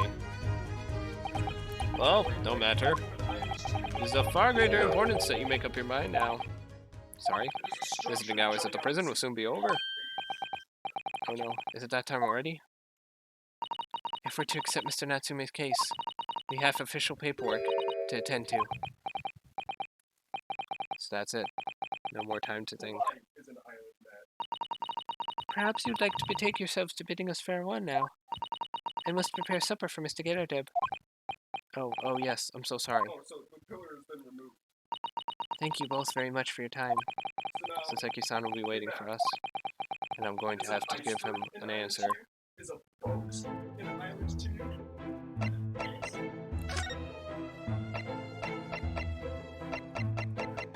Right, it's prison. It's prison. It's just prison. Always has been.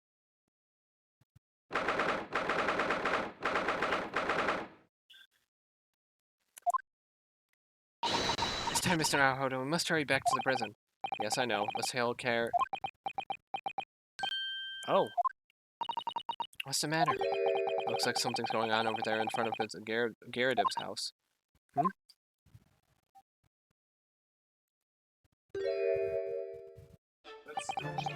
I know thee not, old man. Fall to thy prayers. Who are you calling an old man, you rum-looking nimmy-pimmy? There are more things in heaven and earth, Horatio, than thou dreamt of in your philosophy. Who's this Horatio fella, eh? What you all about? Excuse me. Eh? What the? Who are you now? I'm sorry. I just looked as though there might be some problem here. My associate here, Mr. Ryunosuke. Naruhodo is a lawyer, you see. Eh? A lawyer? What? If I can be of any assistance, I'd be happy to help. I'm from Japan, but I have studied English law. Fine, I'll be on my way for today, but you mark my words. This ain't over yet. Get thee to a nunnery. Do I look like a bloomin' nun to you?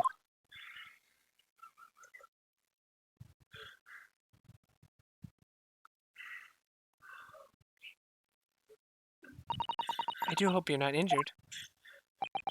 Oh, fair Eastern maiden, thou art so gentle. Thank you. What was that all about? There are more things in heaven and earth, Horatio, than are dreamt of in your philosophy. I'm not Horatio either. Forgive the inquiry, sir, but are you a lodger here in the Garadeb residence? Oh, fair Eastern maiden, thou art so right. Yes, I do dwell in this humble abode. Garadeb mentioned that he had another lodger, didn't he? This must be the man. Do you happen to know the other lodger who lives on the first floor? Ah, yes, a gentleman named Natsume. Oh, more worthy a polemist in my battle of words never could there be. Sorry? Battle, did you say? Who is the stronger, Hamlet or Macbeth? Mr. Natsume and I sparred long into the night. I see. I don't fully understand, but it seems Mr. Natsume and this gentleman are acquaintances at least. So, fair maiden, so good gentlemen, I can tarry here no longer. Fare thee well.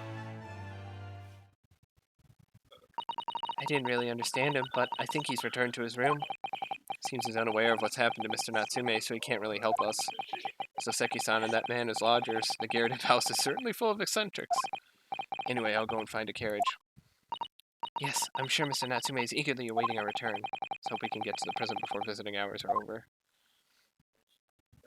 19th of February, 6:31 p.m. Local prison, cell 9. You didn't roll. You rolled for me. I told you about this. Oh, it's you! You're here! You came! Welcome, student Mr. Naruhodo Esquire! I can't believe you came back! I'm so touched! I don't remember rolling my stats either, so... We're so sorry to have kept you waiting, Mr. Natsume. Oh no! Think nothing of it! Relax! If I were a cat, I would purr with pleasure at the company of such fine compatriots. Noble, nurturing, never failing Nipponese! Oh, okay now, let's not get carried away. Oh, I quite agree. There's nothing more reassuring than the familiarity of one's native land. On the other hand... Oh, it is thorough friendship transcending international borders that one truly appreciates the fact. Such is my belief, at least. Ah, oh, yes! Ah, it's you! The miserable rotten spy! Here, Sherlock Holmes! Mr. Holmes, what are you doing here? I have no intention of doing anything per se. Save observing, of course. Whatever do you mean, Mr. Holmes? Well, having encountered some curious reading material in that gloomful room, having unmasked the secret identity of that eccentric pair, I decided I should drop in on my way home to see how our divested friend is faring. Gloomful room? At least your accommodation here offers a window, my dear fellow. That sense it is the superior option. Anyway, I must commend you on your taste in books. My day has been a delight and cost me not a penny. Ah! You! How dare you! Here, Sherlock Holmes!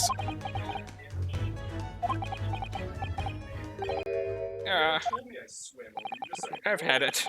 I'm through. I'm at the end of my rope. I should never have come to Great Britain. It was a terrible mistake.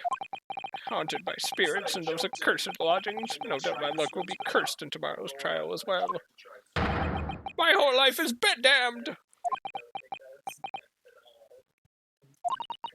What are you thinking, Mr. Naruhodo? He mentioned that once before, didn't he? That his lodgings were cursed, I mean. There is much truth in Mr. Mustache's words. What? Cursed is a wholly appropriate description, I would say, for the man's lodgings. And indeed, for tomorrow's trial. What's that supposed to mean?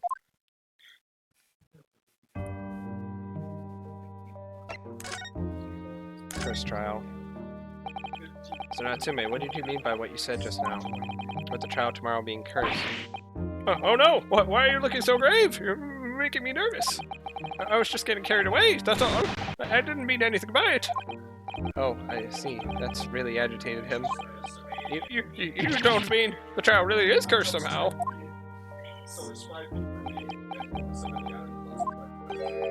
Are you referring to the prosecutor, the Reaper of the Bailey?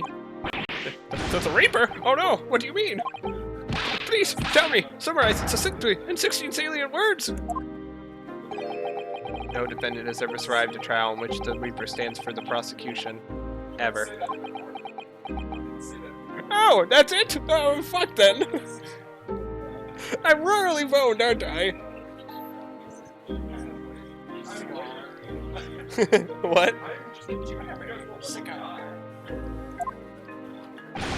Oh my goodness, what can it certainly be true? That was 16 words exactly!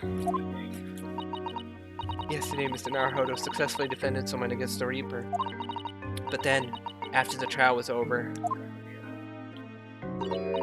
defendant passed away in unusual circumstances. Mr. McGill did. What? What? I'm impressed, Mr. Sato. You have an eye for detail. Actually, the Lord Chief Justice told us. Mr. Holmes, surely it can't be that having failed to have the accused convicted, Lord Van Zeeks killed the man himself? Oh no, he couldn't have, surely. You have some wonderful notions. Sorry? The man isn't a mass murderer. He's a court prosecutor, my dear fellow. Oh, yes. Why, of course he is. Ah! Of course he is, then! Why are you trying to scare me? It could be said, however, that the real truth about the man is even more terrifying than your hypothesis. What on earth do you mean by that? The Reaper. Van Zeeks is a quite exceptional man, however, in London courts of law. Exceptional does not equate to winning every case without exception. That's good! Sasaki-san looks like he's going to cry tears of joy. As you are no doubt aware, in a British criminal trial, there is both a judge and a jury.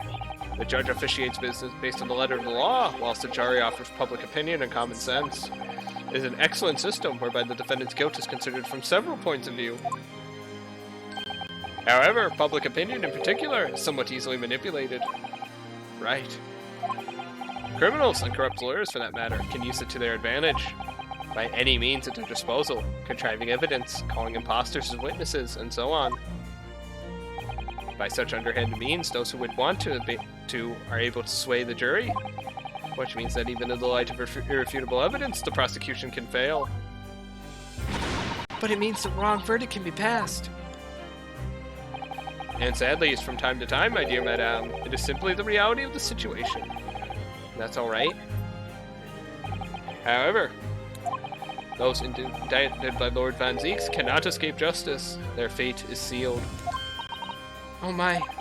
Though their adjudication may see them leave the courtroom with their freedom. Within months, they all disappear. It is most striking. Disappear? But how? By all manner of misfortune, sir. Perhaps they are trampled under a passing carriage. Perhaps they fall into the Thames and drown. Perhaps they are suddenly overcome by a raging fever, or perhaps attacked by highwaymen. Oh, no. All examples of the reality of events here in London, I'm afraid, Mr. Naruhodo.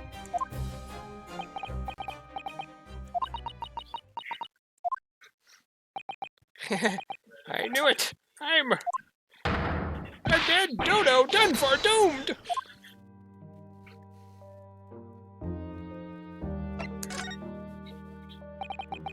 When you said accursed lodgings before, you were referring to your room at Mr. Garadeb's house, I assume? Do you mean to say you believe the place is cursed? It's been a year now since I came to Great Britain, but I'd only been in London a week before I started to notice strange feelings in myself. That didn't take long then. Everywhere I looked, there were foreign faces staring at me, laughing behind my back. I was sure people were talking about me. I started to become nervous about going outside. They were always staring at me, all the time, from dawn till dusk. So I shut myself away in my room, but even that didn't help. The fear wouldn't go away. You must have been very lonely having been away from your homeland for such a long time. I've had to move a number of times, most recently to the room on Briar Road a week ago now. Yes, why did you choose there? It seems a little inconvenient. The rent is cheap. I have so little money it appealed to me straight away. Of course, I asked why it was so affordable. The landlord just simpered and said, "The room is cursed. Oops." He quickly tried to cover his mistake, but it was too late, so I told him. If you have something to say, then say it. But if not, don't mention it in the first place. Yes, well said. But it was true. It was all true. You mean the room really is cursed then? Ever since I moved into that windowless hellhole. My sleep has been plagued with nightmares. I wake feeling as though I'm being choked to death. In my waking hours, people are stabbed in front of me as I walk down the street. I'm branded a killer, thrown in prison. Nobody wants to know me. I'm surrounded by scary, sinister spirits. He is a dramatic man. If only there was someone, just one person on my side. Can no one find it so hard to believe in me? Really, no one at all? Believe. He has to believe. To believe. Mr. Holmes. Ah, me, Mr. Naruhodo? Pray, what can I do for you? It's about the case on the Census Buria, if you recall. Buria? That Buria? Ah, that case. The one with the snake? Well, yes. At that time, I was a suspect, but you believed in me and listened to my side of the story. And you helped us to investigate. I did I? Interesting. What I want to know is, why? Why did you believe me? I see, yes. You mean...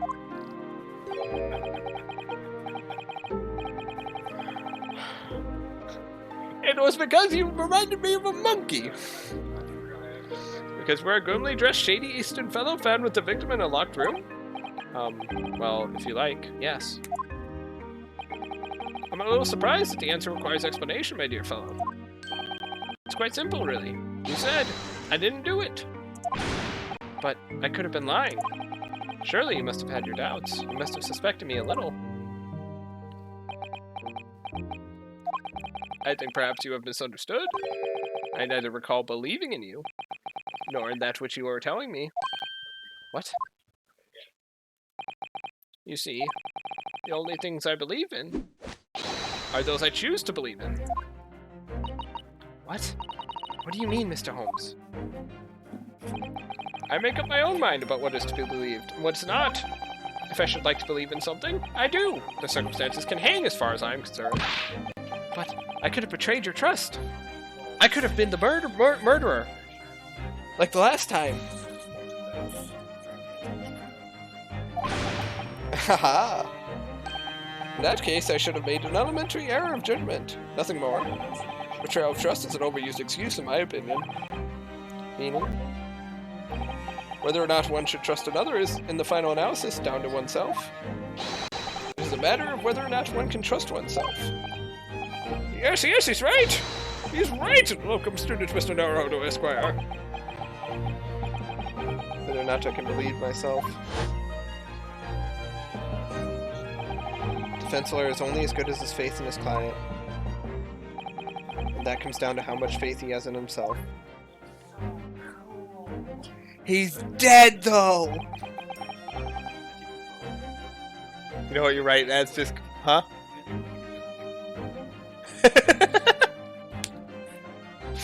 He's physically, mentally, emotionally all cool. You are so right, Kazuma.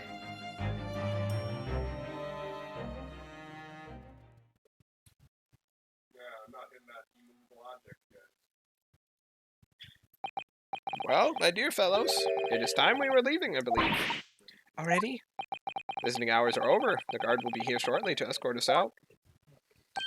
There's a restaurant near here that serves excellent trout. Would you care to join me? Oh dear, there's never enough time, is there?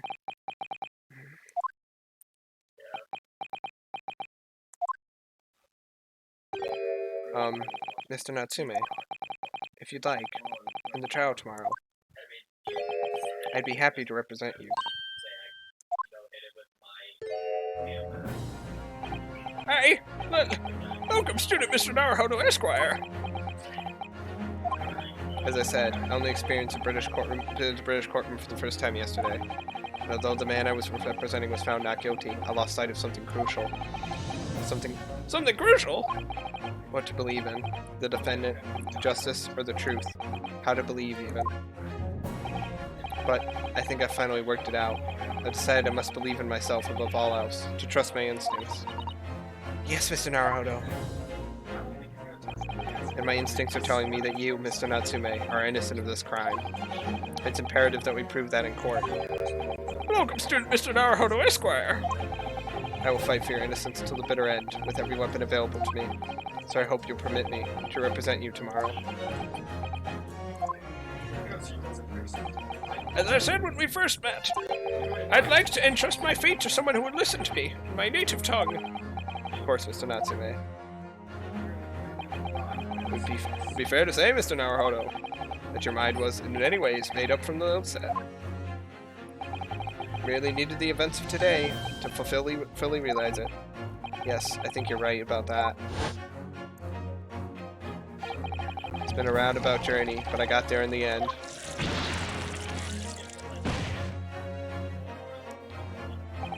Mr. Sato. Oh, Mr. Sato. Yes? Would you be willing to stand by my side tomorrow and help me in court? Absolutely. As I said this morning, you may consider me your personal judicial assistant.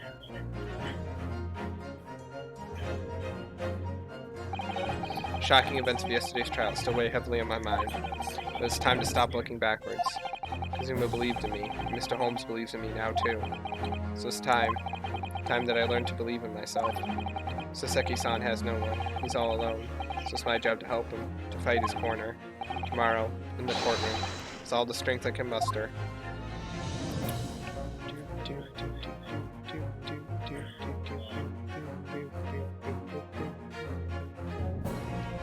What?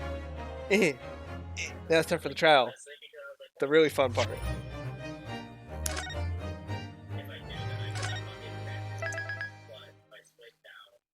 Yes, the trial. The fun part. The investigation team is a little short on number. 20th of February, 9:23 a.m. Old Bailey. Defendant's antechamber. Oh, I never expected this. Would have thought we'd be back here again so soon. We are on a study tour of Great Britain with the intention of learning the country's legal practices. In order to research the latest court procedures here, we need as much court experience as possible. Well, yes, I suppose that's true, but for the president of the dock, it may well be her one and only time in court. It could be life-changing. In which case, treating it as research may seem a little crass. Oh, when you put it like that, you're quite right. Good morning! Ah, Mr. Natsume. Good morning. Oh dear, are you alright? Your eyes are terribly bloodshot. His eyes are actually bloodshot in the picture, that's kind of funny. Early bird catches the worm, as they say here in Britain. Yes, I've heard that expression. But I really don't want to catch a worm. So I tried desperately not to wake up early, but I was so worried I couldn't catch a wink. And now I'm absolutely exhausted as a result. Do all the literary people take things so literally? Thank you for putting your faith in us today, Mr. Natsume. I wish I had 9 lives. My whole future hangs in the balance. I'm too terrified to tremble. Really? Because I can feel tremors in the floor. I can't do this. I can't take it. Oh no. Welcome, student Mr. Naruhodo Esquire. Yes? I got a glimpse of the public gallery as I walked by the courtroom. It looks like the opening night of the opera. There were so many people. I had no idea my case was such a notorious affair here in London. Oh, neither did I. Do you know why that might be, Mrs. Sato? I'm sorry, Mr. Naruhodo, but I have no idea. No, knowing look on your face is just coincidence then, is it? Don't hide the truth from me. It's because of the Reaper, isn't it? Lord Van Zeeks. Is that right, Mr. Sato? I purchased as many different newspapers as I could find this morning, and yes, Lord Van Zeeks is on the front page of every one. I knew it. Sometime after the prosecutor was dubbed the Reaper of the Bailey, he stopped appearing in court, it seems. It's been several years now, in fact, until the day before yesterday. Yes, Inspector Gregson told us something similar, didn't he?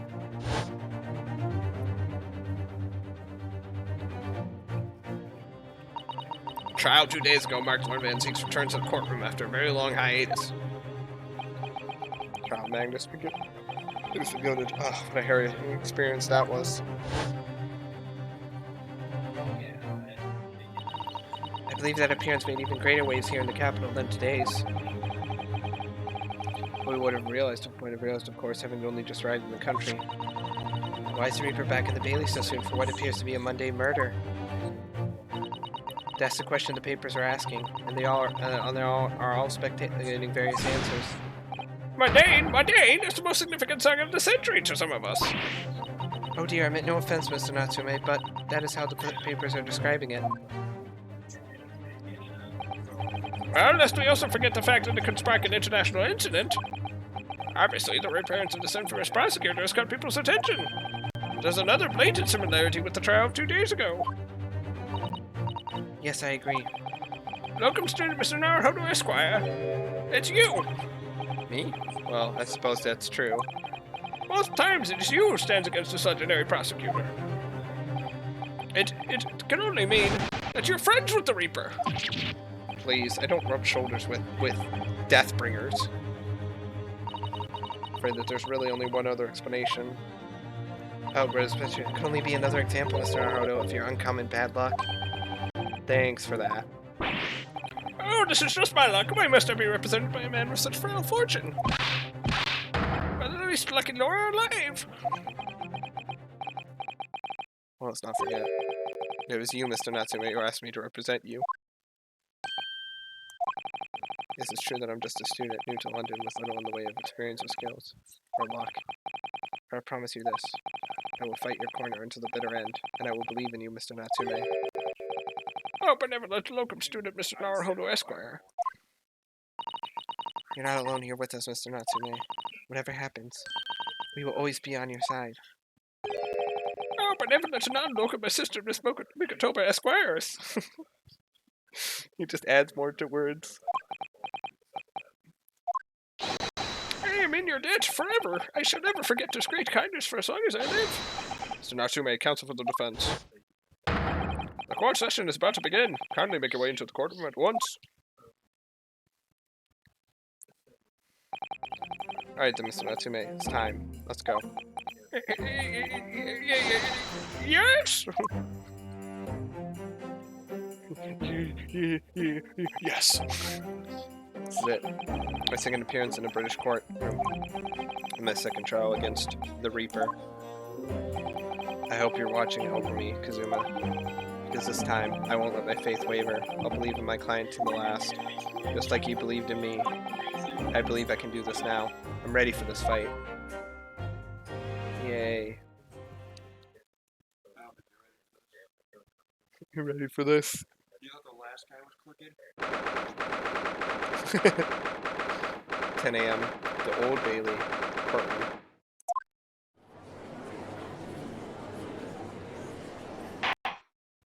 In the name of Her Majesty the Queen, I hereby declare this court to be in session. I now call upon the counsels for the prosecution and defense to declare their willingness to proceed. The prosecution is fully prepared, my lord.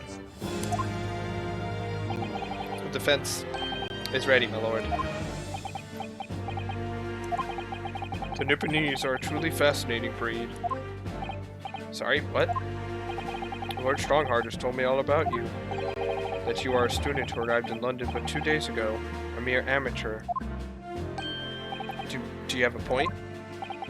Being a compatriot, you feel compelled to try to help the accused, I suppose. Typical Nipponese arrogance. Forgive me, but I do not believe arrogance is an appropriate description. Susato-san. After all, at our previous encounter, the defendant was found to be innocent.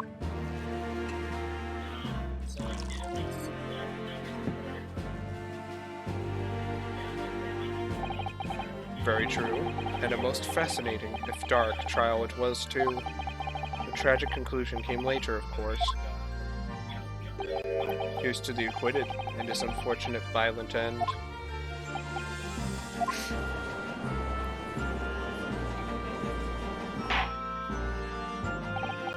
Thank you, counsels. I see both sides are in fine fettle. Now, ladies and gentlemen of the jury, Are you ready to carry out your duties here in court as impartial members of the public? You never know when you might be down on your luck, but I believe in fair play for everyone.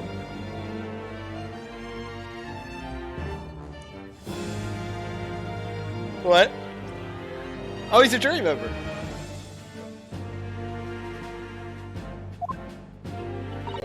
I must warn you, I'm rather more ruthless than I appear.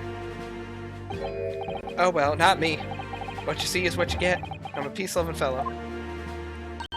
I'm afraid to say I think it's quite possible that Mustache Foreigner did the deed.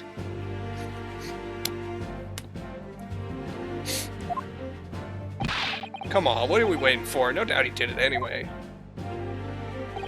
Eh? Sorry, didn't quite catch that. Very well, let us proceed. Your opening statement, if you please, Lord Van Zieks.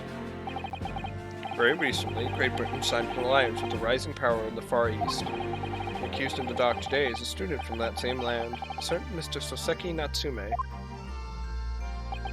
While our country has extended this foreign student the warmest of welcomes, regrettably, the kindness has not been returned. In fact, this student is accused of a most sinister act.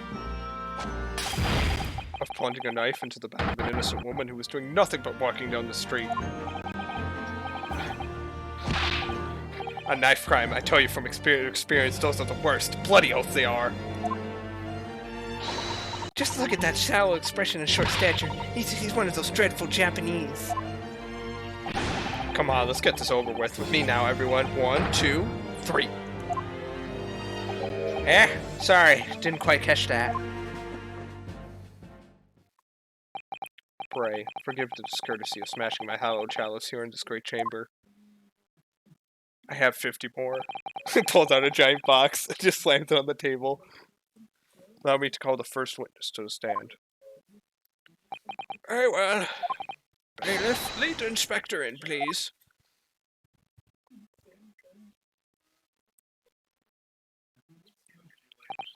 Your name and occupation, please.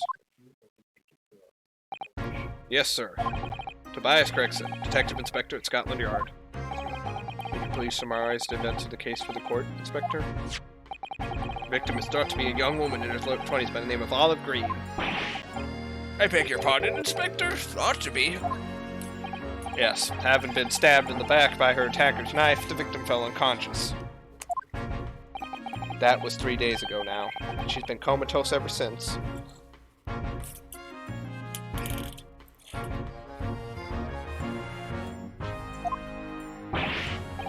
What? So they don't even know who she is for sure? Comatose. I see, but her life is not in danger? Fortunately for the Eastern student, the charge will not be murder. Pray, elaborate on the details, Inspector. Sir, if I could ask everyone to look at this street map. As I mentioned, the incident took place 3 days ago, at around 5 in the afternoon. It happened on the pavement running alongside Briar Road, a wide thoroughfare for horse-drawn vehicles. It has not long since stopped snowing as the victim, Miss Green, was walking down the street. Out of the blue, she was approached from behind by the accused and stabbed in the back.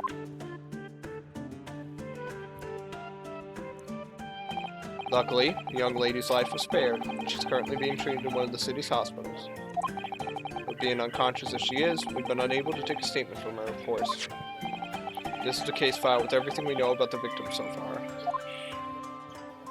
Thank you, Inspector. The court will accept the documents as evidence, if you please. Case file has been entered. File can overview the case in detail of the victim. She's found with a knife in her back and is currently in hospital, yet to regain consciousness. What of the weapon that was used? Sir, I have that here. It was removed from the victim's back. Ouch, that big thing is starting to make me scared to walk down the street now. With a heavy blade like that, almost anybody would have been able to stab the poor woman. Even the scragged-looking Soseki-san, I suppose. A common Oregon jackknife, I would say. Rather nondescript. Thank you, Inspector. The court accepts the blade as evidence. Large but commonplace folding knife was found lodged in the victim's back. Now then, what do we know of the motive? Money or valuables, I presume? Well, we can tell by looking at the woman's possessions. It seems like she's a poor student herself. Hard to imagine she would have had anything much worth mention, my lord. I see. Well, in that case, are we looking at some deep-seated resentment toward the victim? I'm afraid I couldn't say. Apart from visiting second-hand bookshops, the defendant, Mr. Natsume, doesn't appear to get out much. At this moment in time, we haven't been able to establish any sort of connection between him and the victim. Yes! If theft and grievance have been ruled out as a motive, what reason could Mr. Natsume possibly have had for stabbing the young woman? Yet you arrested the man in spite of that, in a totally unjustified and heavy-handed way. Objection!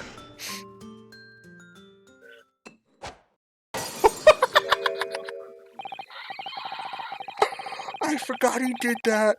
I forgot he just takes the bottle and fucking flings it at the audience.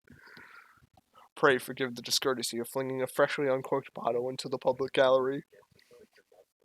Those poor people. But your words have soured its hallowed bouquet. For it is you, my learned friend, who is being heavy-handed here. What? Scotland Yard does not arrest people without good cause. That should be beyond question. Inspector Gregson, the prosecution calls for your formal testimony. Explain to the court precisely why the constabulary came to arrest a Nipponese student. Yes, sir.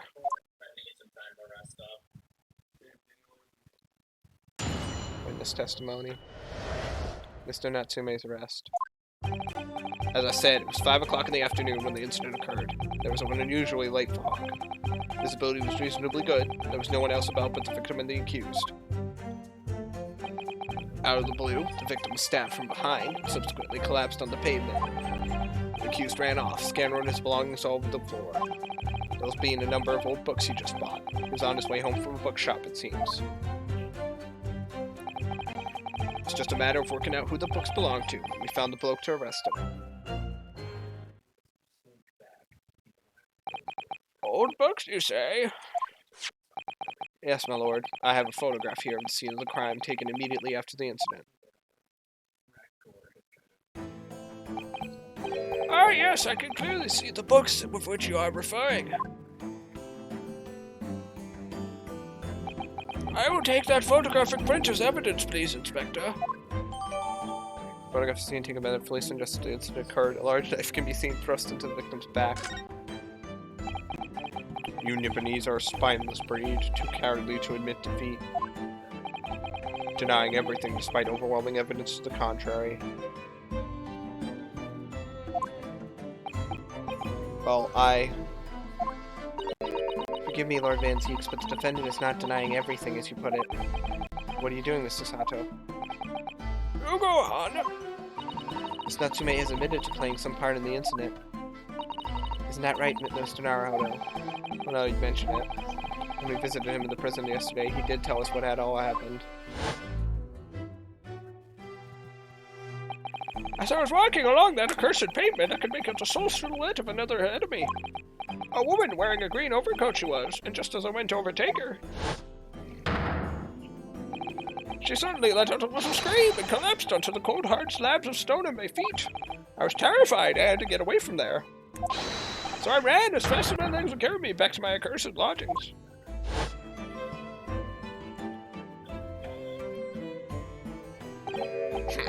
Green overcoat? Well, that's exactly what the woman in that print is wearing. Oh my, a photographic print in full color. What will the world come up with next? The defendant has done nothing more than admit he fled the scene of a terrifying incident. That does not mean that he's guilty of the heinous crime of stabbing the woman in the back. There was nobody else there at the time, just the two of them, the victim and the accused. In other words, there is nobody else who could possibly have stabbed the woman. A fact that the accused concedes.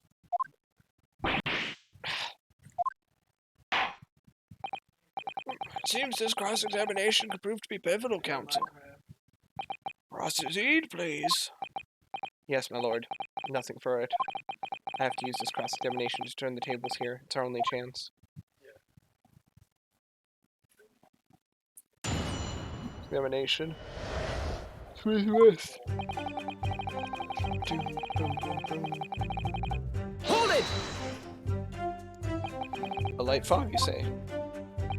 Well, light for London. You could see the opposite side of the street for once. Not much farther, though. That's light, is it? Around these parts, yes. Not something I'd expect a Japanese fellow like yourself to know, of course. I've read that London is famous for its fog. In my country, people usually imagine that gives the city a rather beautiful appearance. How quaint. Yes, well, it's not something us Londoners tend to romanticize as I expect you can appreciate. I see. At this time of year, the fog causes a large number of accidents, especially when it's heavy. Sometimes you can't even see your own hand at the end of your arm. Indeed, the other day I was so very nearly trampled by horses before I could see the carriage they were pulling. Sada-san and I should definitely remember to stop, look, and listen. However, on the day that concerns us, the fog was somewhat lighter than usual. A fact no doubt lamented by the accused.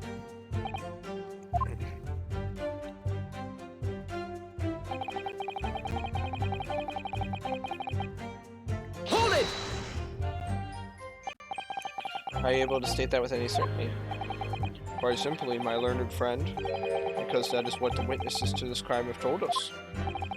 Ah, yes, Inspector Gregson mentioned the witnesses yesterday, didn't he? That's right. One of them is a policeman, I believe, from Scotland Yard. That is correct. That is correct, ma'am. Then we must hear their testimony.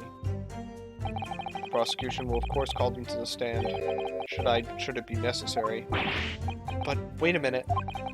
5 o'clock in the afternoon in the middle of winter would have been dark already. No matter how light the fog might have been, no one could have seen. I'm unaware of the situation on your tiny island in the east. But here in the capital city of Great Britain, all main roads are illuminated in the night by gas streetlights. Ah.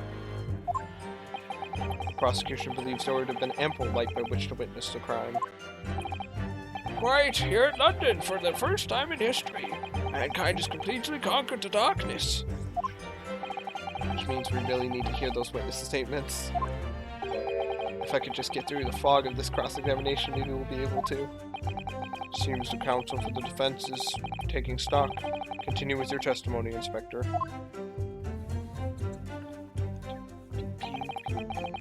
Got it. Steel charger.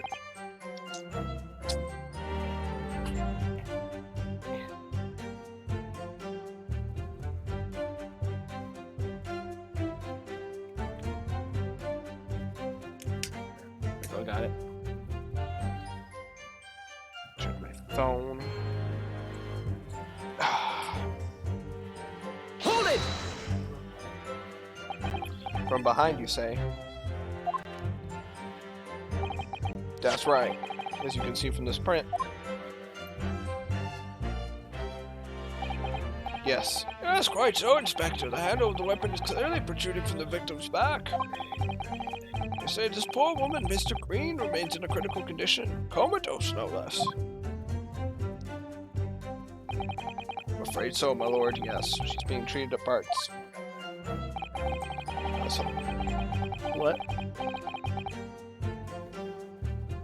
It's hopeful that you come around before the trial starts so I can take a statement. Oh, wait. Sorry. It's hopeful that you come around before the trial starts so I can take a statement, but it wasn't to be. Yes, that is indeed a pity. It would have been most illuminating to hear the victim's own account of events. Luck is on your client's side, it seems. Contrary, my client is being exceedingly unlucky. Your force of tone is seriously undermined by those disturbingly wide eyes, I'm afraid.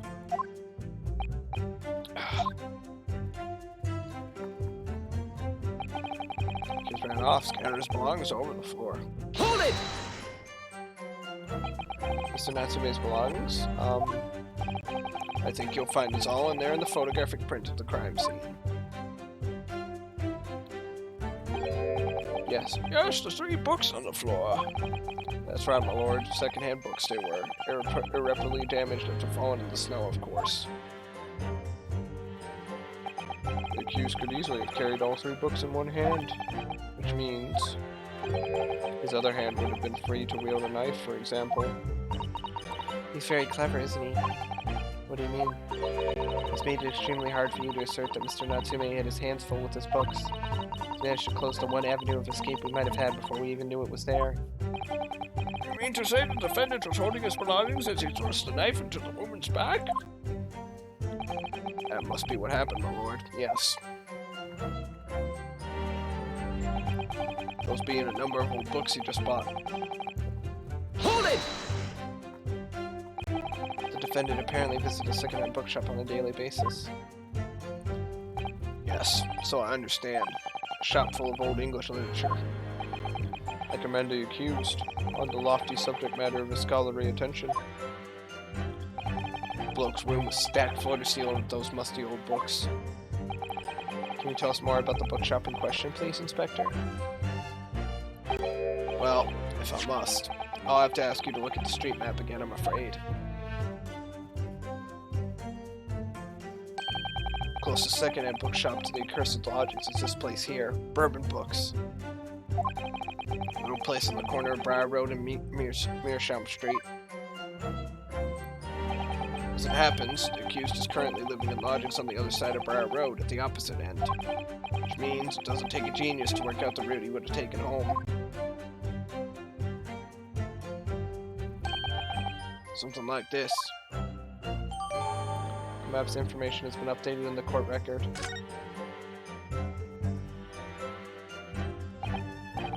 Yes, I concur with your conclusion, Inspector. The defendant would certainly have passed the scene of the crime on his way home from that particular shop. So Naruhodo, I think that what the inspector just told us could turn out to be of vital importance. Yes, I agree. This important point that the inspector just made being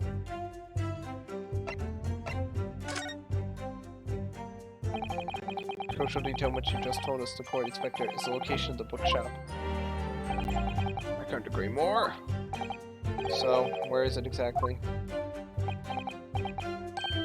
Eh? Are you winding me up, Sunshine? I just explained that. I got the map out and everything. You've read bloomin' ink and drew the bloke's route home bond for you.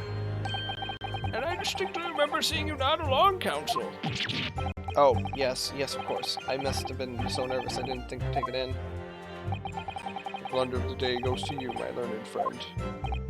No, not yet. The trial's only just begun after all.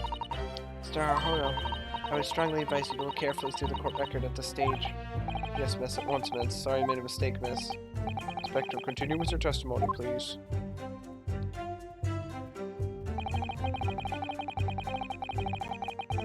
Hold it! You asked for the help of the famous detective Sherlock Holmes to locate the defendant, I believe. Stuff and nonsense. Sorry? That Jack in the office. That busybody just comes and sticks his oar in whatever we ask him or not. But according to what I have here, Mr. Holmes was shown to the scene by Scotland Yard detectives. Well, that was nothing to do with me. The lads at the scene must have done it without my permission. I tell them time and again, whenever something happens, send word to headquarters. Follow your bloomin' instructions. I see. If that landlord gets his hands on any details, well, I'll be reading it in Rand's magazine next month. You can bet you'll laugh farther than I'll be in there too, stripped of all my hard work on the case. Yes, Mr. Holmes. No, Mr. Holmes. Aren't you clever, Mr. Holmes? That's all the thanks I'll be getting. Inspector, that man has proven detrimental to your lord's activities. Perhaps I should step in and deal with him. Ah!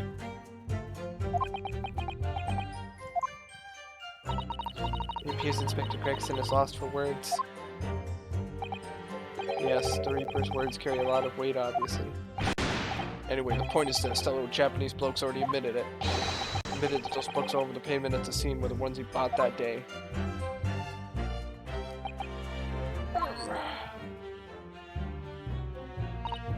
What do you think, Mr. Naruhodo?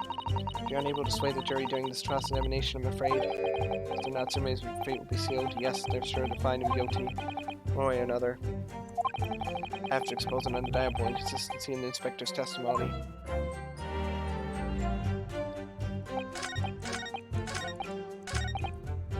Hold it!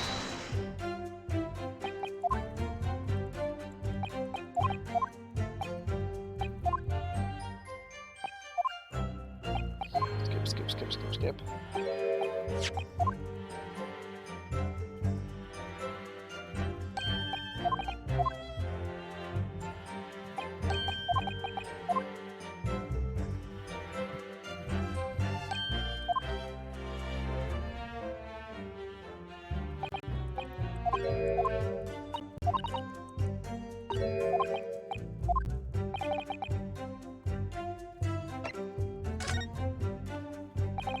Inspector Gregson, may I ask you a favor? What? Would you kindly add the name of the bookshop to your formal testimony, please? I believe it may be of vital importance. Maybe. Oh, well, you know. I mean, yes. It could be a very important clue. Very well. Not that I can see it being of any great significance. But please revise your testimony accordingly, Inspector. Yes, sir, my lord. Whatever you say. Could the man be any more sardonic? Alright, it's like 12:15, and nobody's really watching. So, actually I'm gonna do the presenting, and then I'm gonna end it.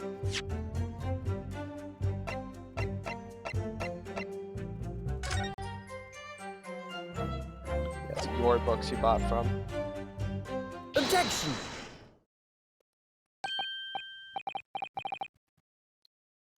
Okay, I'm gonna save it, I'm gonna end the stream here. I hope the one of you that was watching enjoyed this stream of Greatest Attorney. Next time, I'll probably finish chapter 4, and then maybe start the final chapter of the first game. I don't know as of yet. Anyway, I hope you guys enjoyed, and I will see you then. Yeah, peace. No, wait, peace. Shit, I did the wrong button.